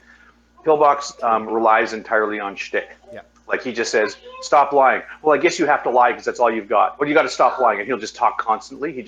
Pillbox bases all his shtick on just having a set of phrases that he goes to. But he doesn't think, he doesn't argue, he doesn't listen. He just has these stock phrases. But I still think he believes what he claims to believe. I don't think so. I don't think he actually buys into. But again, who knows, right? It's hard to really argue from their actual motive. But I'm glad you brought up what happened, like with Gman and them in New York, because I think Rand played this perfectly. Rand knew how to do a self-fulfilling prophecy. He knew that he could use this to divide some of the Christians and say, "Hey, I'm going to show you that Gman, is going to go against his brother, and I'm going to use the flat Earth vehicle to get them there." And that's exactly what he did. It's self-fulfilling. Would you agree that Rand played I didn't him? even think about that. Yeah. It's in a way, it's a way of reining him in a bit. All right, guys. You've also just got to remember that all of these people we're talking about at some point will attack each other or attack others within their group and out somebody. Right. So we've said that all. Yeah, make a statement, and eventually it's going to happen, whether you push it or not. But Pseudo, this was planned. This was something that Rand knew he could take and he could run with it. Rand is not a dumb guy. Rand is say what you want about Rand, and I get along with Rand. I actually behind the scenes, I actually kind of have a good rapport with Rand. Okay, yeah. But I know in his early days when he got on YouTube and on places like that, I taught him a few things about the internet, and he was shocked. Yeah, I don't doubt it. And he backed down real quick. But I think that he played Gman perfectly, like a Stradivarius, and Gman doesn't realize that he got punked. Because he got punked. Well, he's doing it to drive a wedge too, right? Just one more quick point, and this is a really minor issue. It's just more of a, when you do hangouts and then you watch something like what happened last night, you kind of go, yeah, that's kind of funny. You notice how, so apparently on the Flat Out Elected channel, they were holding a hangout. Gman was watching the hangout. He was commenting in the live chat. He got upset about something. They said, come on in. So Gman went and started his own hangout. Right? He won't go into their hangout, but he'll start his own. Right. And then he starts inviting them. And, well, they better get in here. They better get in here. Because if they don't come in, they're cowards. Yeah. Right. Hey, pussy, didn't you just run away from their hangout? Thanks, Antonio. Yeah. And then the next thing they do is Arcane went over and says, okay, come on, we invited you in. Don't say we're being cowards. Like, we invited you in. Come on in. We'll have you in. And I think he made the point about how, well, I know what you're like, G-Man. You have to control the conversation. You can't go into someone else's hangout. Like pot calling kettle black. I mean, the irony is not lost, right? But here's the thing, and Fiona makes a good point, and I wanted to bring this up as well, because Fiona says, that that they had a fun time in a great time in New York. They were laughing and see. But here's the thing: Rand knew that Gman had to make a choice. He either had to quote to kind of defend his actions by knowing that he actually had a good time with a group of atheists, or stand by his brothers.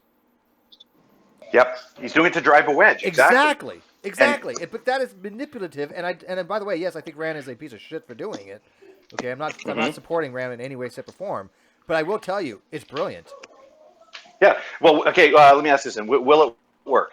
What does everybody think? And then I'm going to hang up. Will it work? Will Gman go back to? No, Gman's just going to eventually it's going to die over. He's going to be fine with Poebox and Arcane and like nothing ever happened probably. Yeah, that's exactly what's going to happen. He's going to be able to make up with them, and Gman always will remember. Yeah, I met Dragnut. Yeah, I met JD Kane. He's going to remember the people who were there and say, Fiona's not such a bad person, but he's not going to. He's still within a month. He's going to have a video where he says Fiona lied about this or JD lies about that. He's going to go on the attack. He's going to go on personal attacks against people, even people who were present in New York. And it's not going to last. Now, I'm not saying it's necessarily because of this little maneuver these guys did last night, because I think G-Man's kind of got that streak to him, right, where he doesn't change. He doesn't learn something about someone else and realize, hey, that's a person who's just sort of followed a different path than me. He doesn't have that level of awareness. And so he might have reversed anyway, but you notice this is G-Man's leash getting tugged. When they start calling him, oh, you're a mascot for the atheists. You're cheering on the atheists while they are mocking us. Now, you ask anybody who was there, even G-Man, when was there an occasion when those people were together in New York that J.D. Kane said something about, oh, well, you Christians are stupid because blah, blah, blah. And G-Man went, yeah, good point, J.D. Kane. Right? That just didn't happen. Yeah. It was people getting together and saying, hey, we're all human beings. Let's figure out what we're doing and have a good time. And a little bit of respect was established. But they're making sure, that is Pillbox and Rand, are making sure that it gets repainted in G-Man's mind as you went along and you cheered on the mockers and the scoffers. Because it will help G-Man reverse back to his path. Yeah, exactly. With the enemy. We betrayed the faith. Yeah, and Fiona, she asked people to stand with G-Man because what Rand's doing is hateful. And I agree with her on that in principle. I can't stand with G-Man for the fact that G-Man shows me no respect whatsoever. G-Man thinks I'm the Satan of the internet. I mean, he banned me from his live feed even when I was throwing him a bone. Okay, that amount of disrespect, I have no reason to support him on this. Do I think he's being railroaded and manipulated and, as Hawkeye say, his chain leash or chain yanked? Yes, absolutely.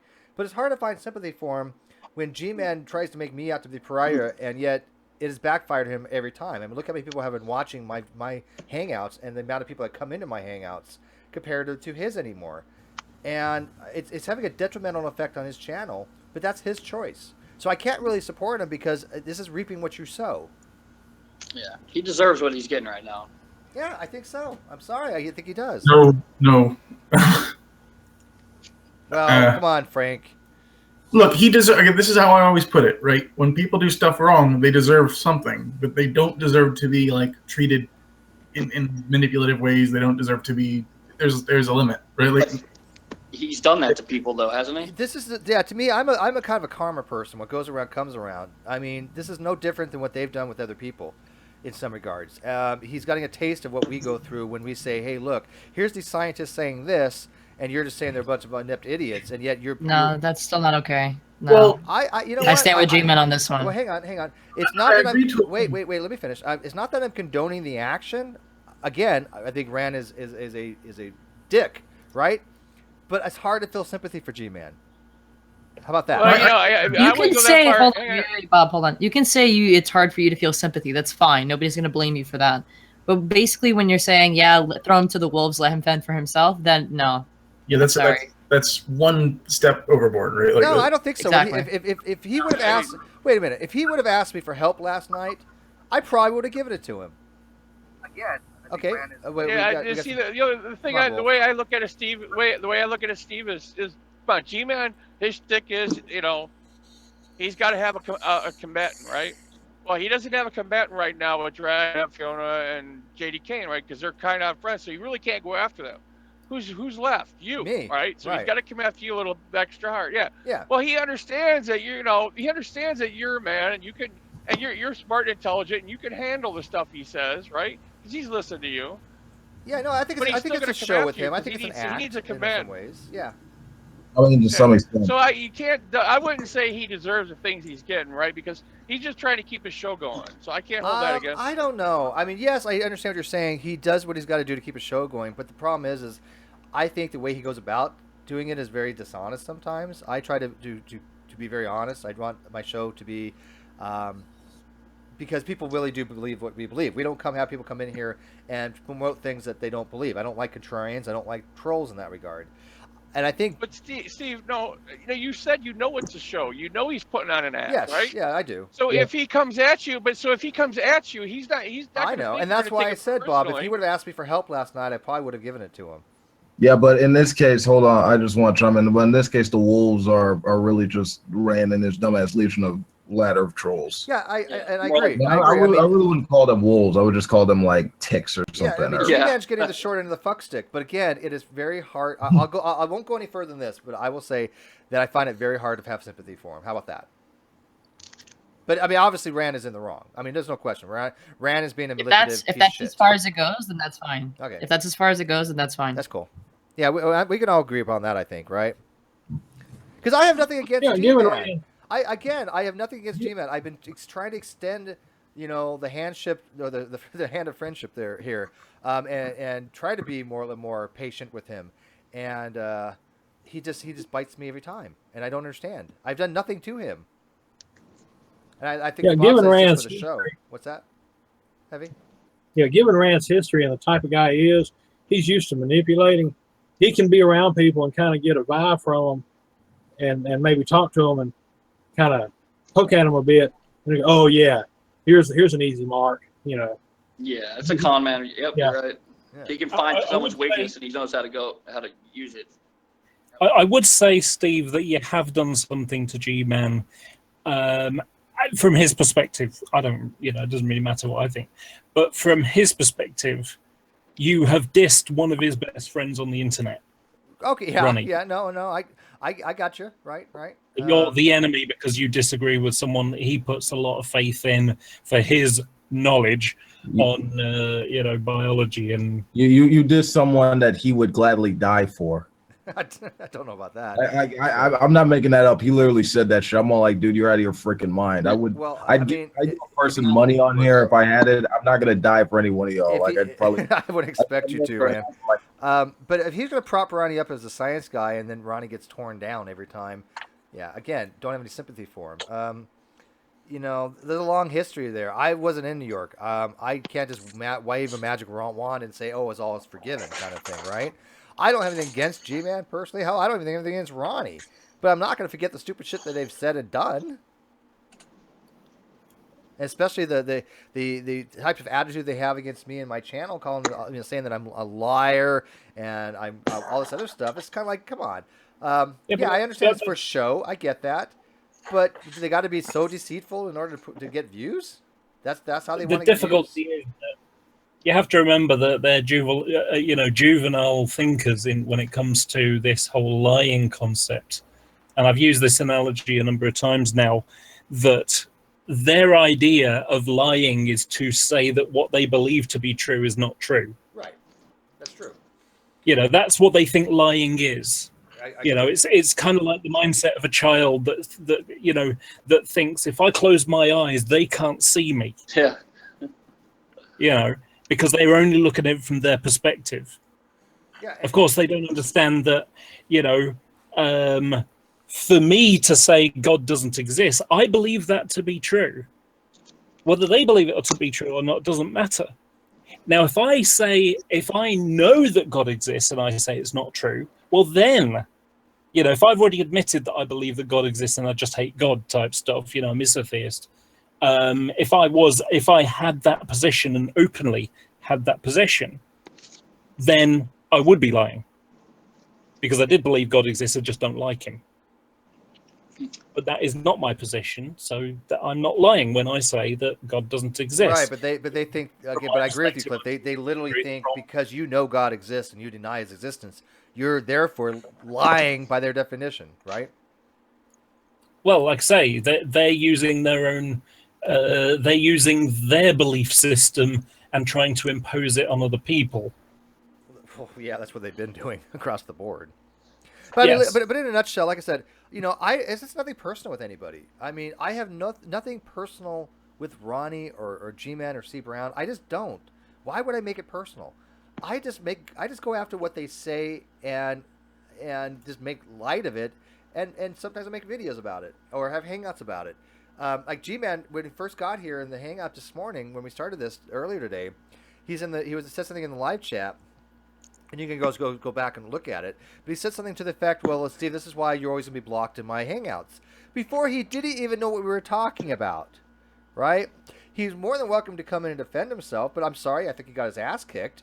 But, I mean, because I'm having a hangout on G-Man, I blocked from his live feed when I'm like, G-Man, you're never blocked from my stuff. And I get more people watching. So why would you come in here? I'd be more than welcome to. But by the way, speaking of butthurt fundies, that Carlos guy, he still got to bug up his ass about people calling him gay. Yeah. Well, whatever. That was just Carlos has problems, man. This is. Why is it so aggressive, man? Even towards me, it was aggressive. Know. He's got issues. Yeah, I don't get it. Like it's like he hates. It's like he has a blood vendetta against gay people. It's like, what the fuck? Like, Jay was trying to explain that, but no one wanted to talk to her. As a Christian, shouldn't you like love people, like care about them, and like? No, I mean, it's like they killed his parents or something. Like, gay people killed my parents, so I can't trust them. I can't forgive them. Right? Like, dude, what the fuck? Calm down. What is he, like the homophobic Batman? Not gay. That would be kind of weird because Batman has been like historically. He's turning red. Did you like that? Just do it again. Not gay. There you go. Oh my.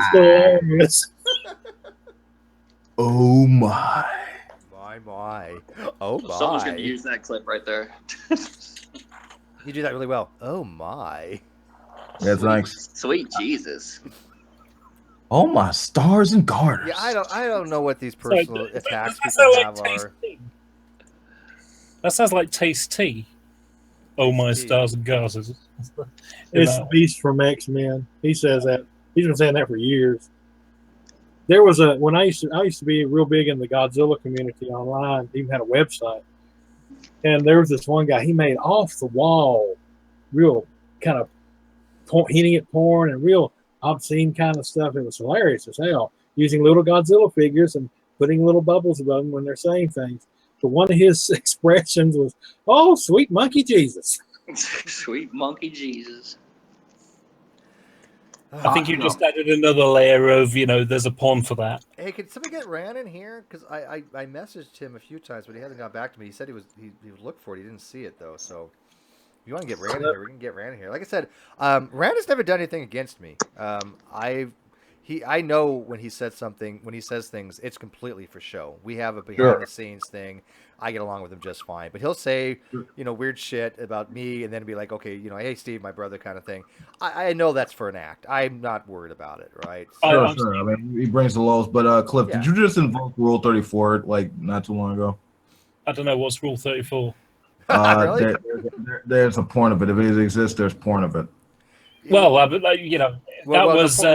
34 is if there's something that can be made in something that can be porn, it's out there. And if it can be made into porn, but it's not there, somebody will make it. Yeah. I thought it was like a Star Wars thing, like Rule Order 66 or something. I was thinking, what? No. There's Star Wars porn too, though. If you want the list of rules for the internet, go to 4chan, look them up. Yeah, they're there. Yeah. Like Hogtie was saying earlier that he thinks Rand might actually be like a Christian, that makes me I mean, Rand has nothing to do with anything with Christianity. Just like Cliff was saying, 16 was. I remember when he was trying to get with Emily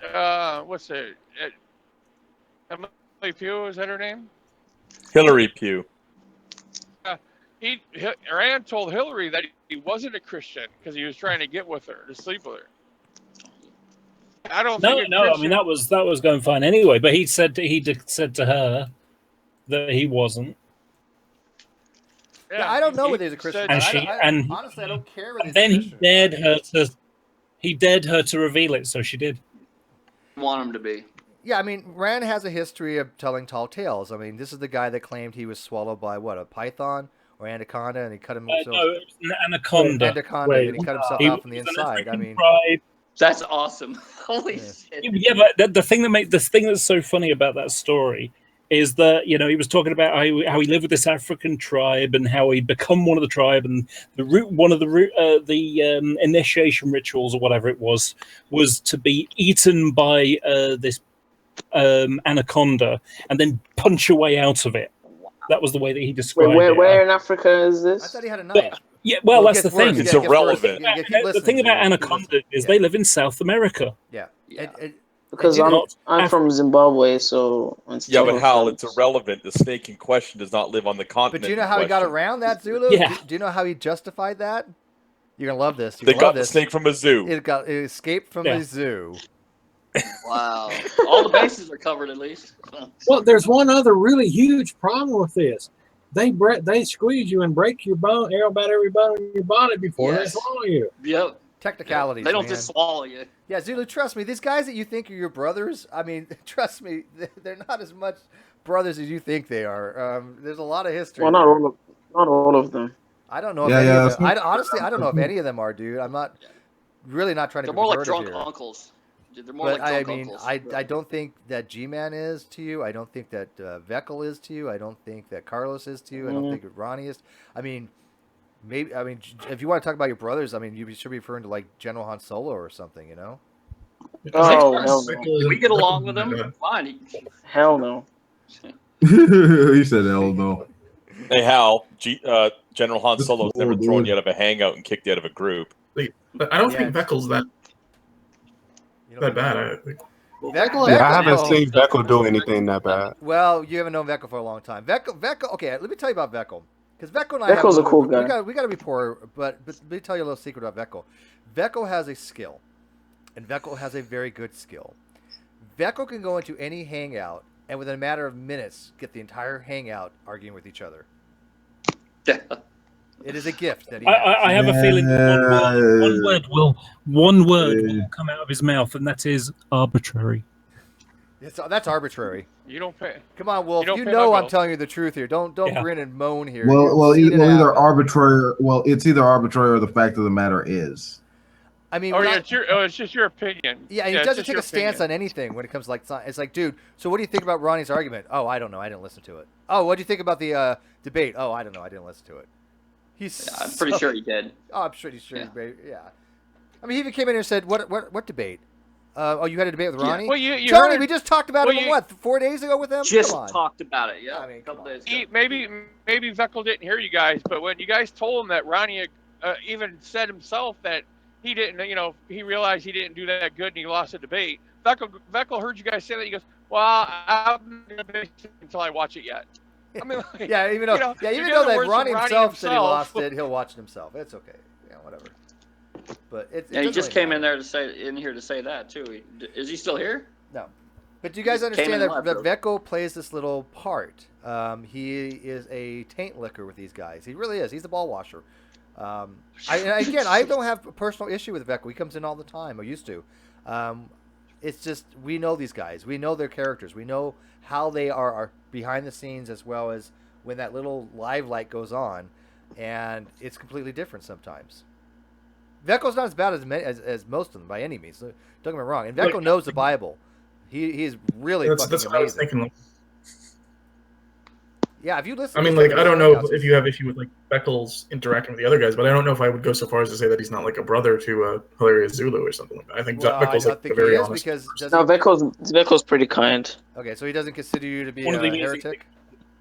One of the music can say about even Brojo. I mean, all of them think. Well, I think Sunday Adventism is false. So Veckel thinks you're a heretic, but he's a nice guy. Okay, that's But the problem, no, but Steve, there's a difference between disagreeing with my view, but then saying I'm going to hell and calling me a B word. Yeah, he thinks no, you're going to hell. No, but like someone like Didi, for example, someone like Didi disagrees, but his attitude towards his disagreeing isn't acceptable. But if you disagree, it's okay because people disagree with each other, right? So there's nothing wrong with that.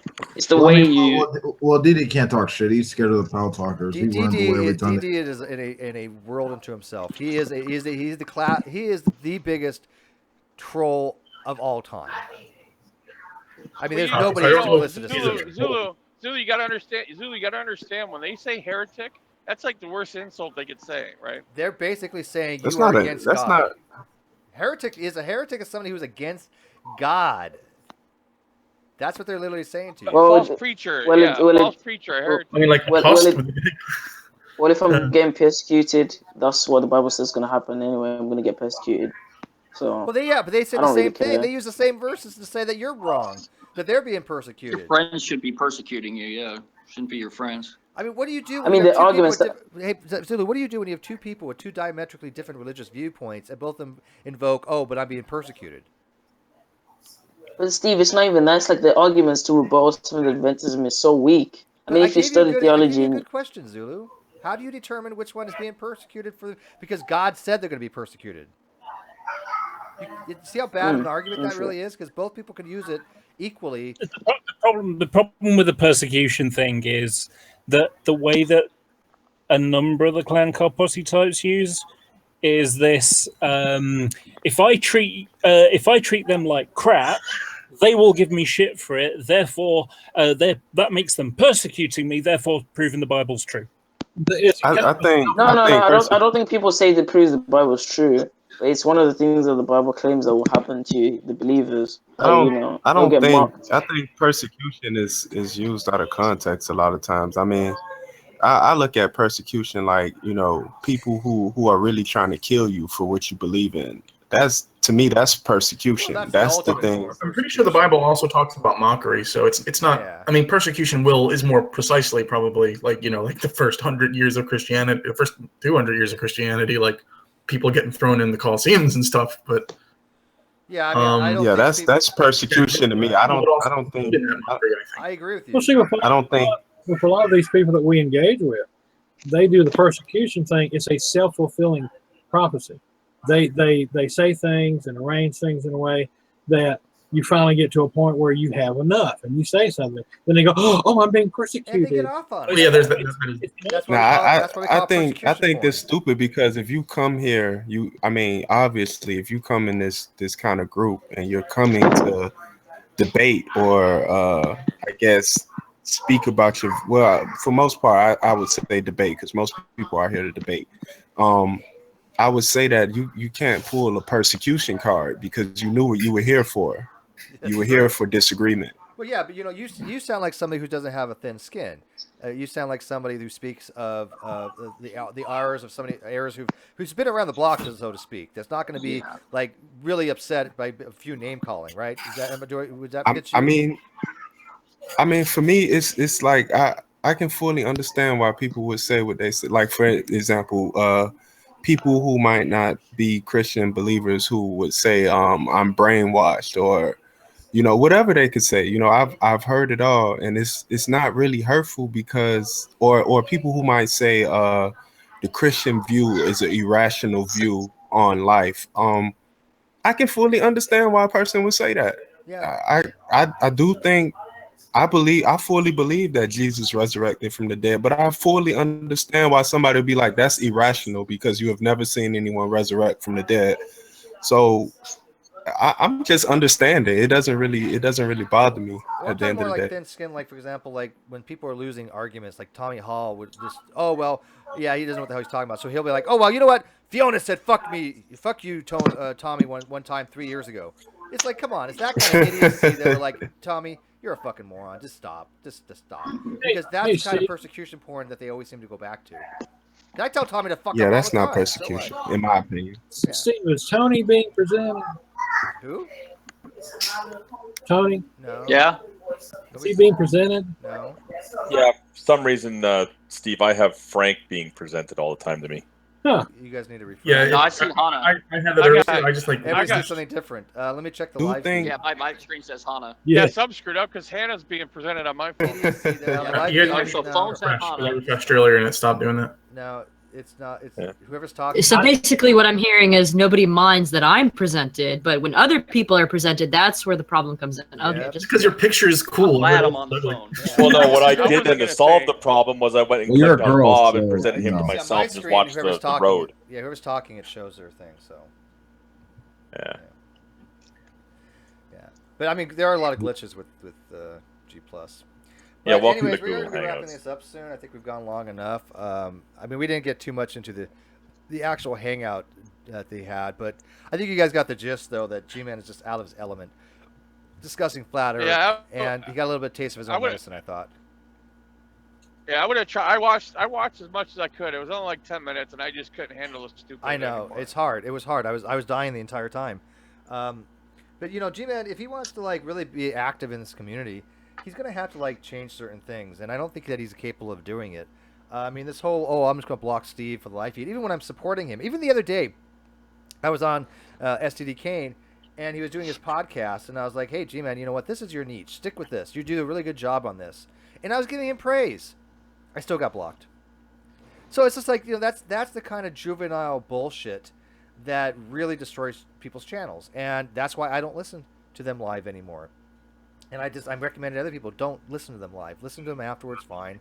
But after reading the Bible, if they're going to base everything on views, and they're going to block everybody, and they're going to block people from the live feed and from them joining their hangouts and from commenting, then I just got to tell you, you're doing them no favors by watching their shit live, because that's what they're getting off on. So I'll leave you guys with that. Usually just wait. I hardly watch them. I was gonna say I usually just wait for Scholar Fiction to make a video. And Yeah, me too. Oh, there. dude, you're Yeah, so me right. too. Thank you, Bob. I'd rather Bob. give him views. Yeah. Scholar Fiction has a great way of taking just the best portion, putting a beginning and end, bumper, a little bit of commentary, and I would much rather watch that than the live feed, because it saves me a hell of a fucking lot of time. And I like giving thank him you, views. Skylar. Yeah. Yes, you're so right on that. Do you guys Hey all agree Steve, on you that? up? Hey Steve, are you up for a challenge? What? Are you gonna play me chess? Because I owe. No. Something more simple than that. What's up? I challenge you not to mention Ronnie in your next hangout unless Ronnie makes a video and makes some stupid gaff and Easy. everybody's talking Done. about it. Done. No problem. You know what's funny is, hey, you click because you kind of took some time off, but hey guys, can you guys tell Cliff for this since the beginning of the year almost, how very rarely do I even mention Ronnie anymore? For the first couple of months, you didn't mention him, yeah. I've watched a Hold number on. of After the hangouts and first you- month because of the dumb fuck of the year, but after that, we barely talk about Ronnie. Go watch it. Go watch any of our hangouts. We barely talk about Okay, him. Steve. Like, if I may, against Ronnie? after the dumb fuck of the year, you're correct. We had our little talk about the dumb fuck of the year, and then it was decided just to drop it. Right. Then there was the debate, and then of course naturally there's going to be talk about that. Fair enough. However, Steve really doesn't bring it up. Other people bring it up. I agree. I really don't. Trust me. Very rarely, and just in passing, just like we would anybody else. He doesn't get very much airtime on here anymore. This is no reason to. What else are you going to say about the guy? So unless he makes a video that I find interesting enough to comment on, we've been finding all kinds of interesting shit to talk about. Matter of fact, I might as well bring it up now. Next week, and I'll be making announcements for this, or this Sunday on 9:00 a.m. Pacific Daylight Time, which I don't have a show name yet, but I'll figure out something. The topic is going to be an interesting topic, and I hope you guys do join us. And I want to get some more medical people in. But it's going to be on the topic: is circumcision for males medically necessary? Oh, yeah, that'll be good. And the reason being is this was something that was brought up by the Atheist Impaler, and Skylar and I were going in, and we were having a discussion on this. And Atheist Impaler actually made a video afterwards, a minute and a half, saying, you know what? I was talking to these people, and I really had to really look in the reflection of what I knew about this topic. And, I have to be honest with myself. Maybe I'm not making the right arguments, and maybe this is something that should be looked into. And because I told him, I said, look, I'm not a medical professional. I can only read what it says for the medical benefits of circumcision. I don't know. I'm glad that I am.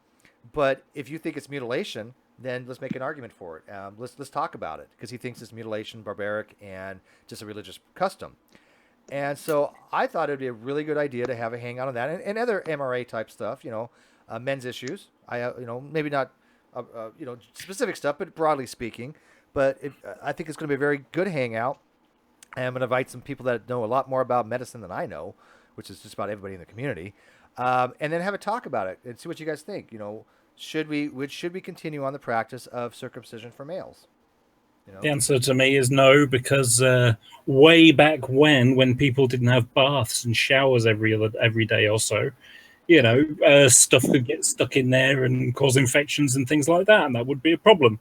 But since probably the latter half of the 20th century, we don't have any need for that anymore, unless you live in sub-Saharan Africa or out in the middle of nowhere or something, where you've not got right. And I actually have something to say about that. I actually covered a video a year or so back, and the story actually came up again where this fundy sect of Jews actually have this circumcision practice where they suck the I'm not even making this up. They suck the young male's penis for I don't know, like some sacred ritual or something like that. You're a bit off on that, Wolf. Isn't it just the blood? That's a moil. Yeah, the moil bites the foreskin and.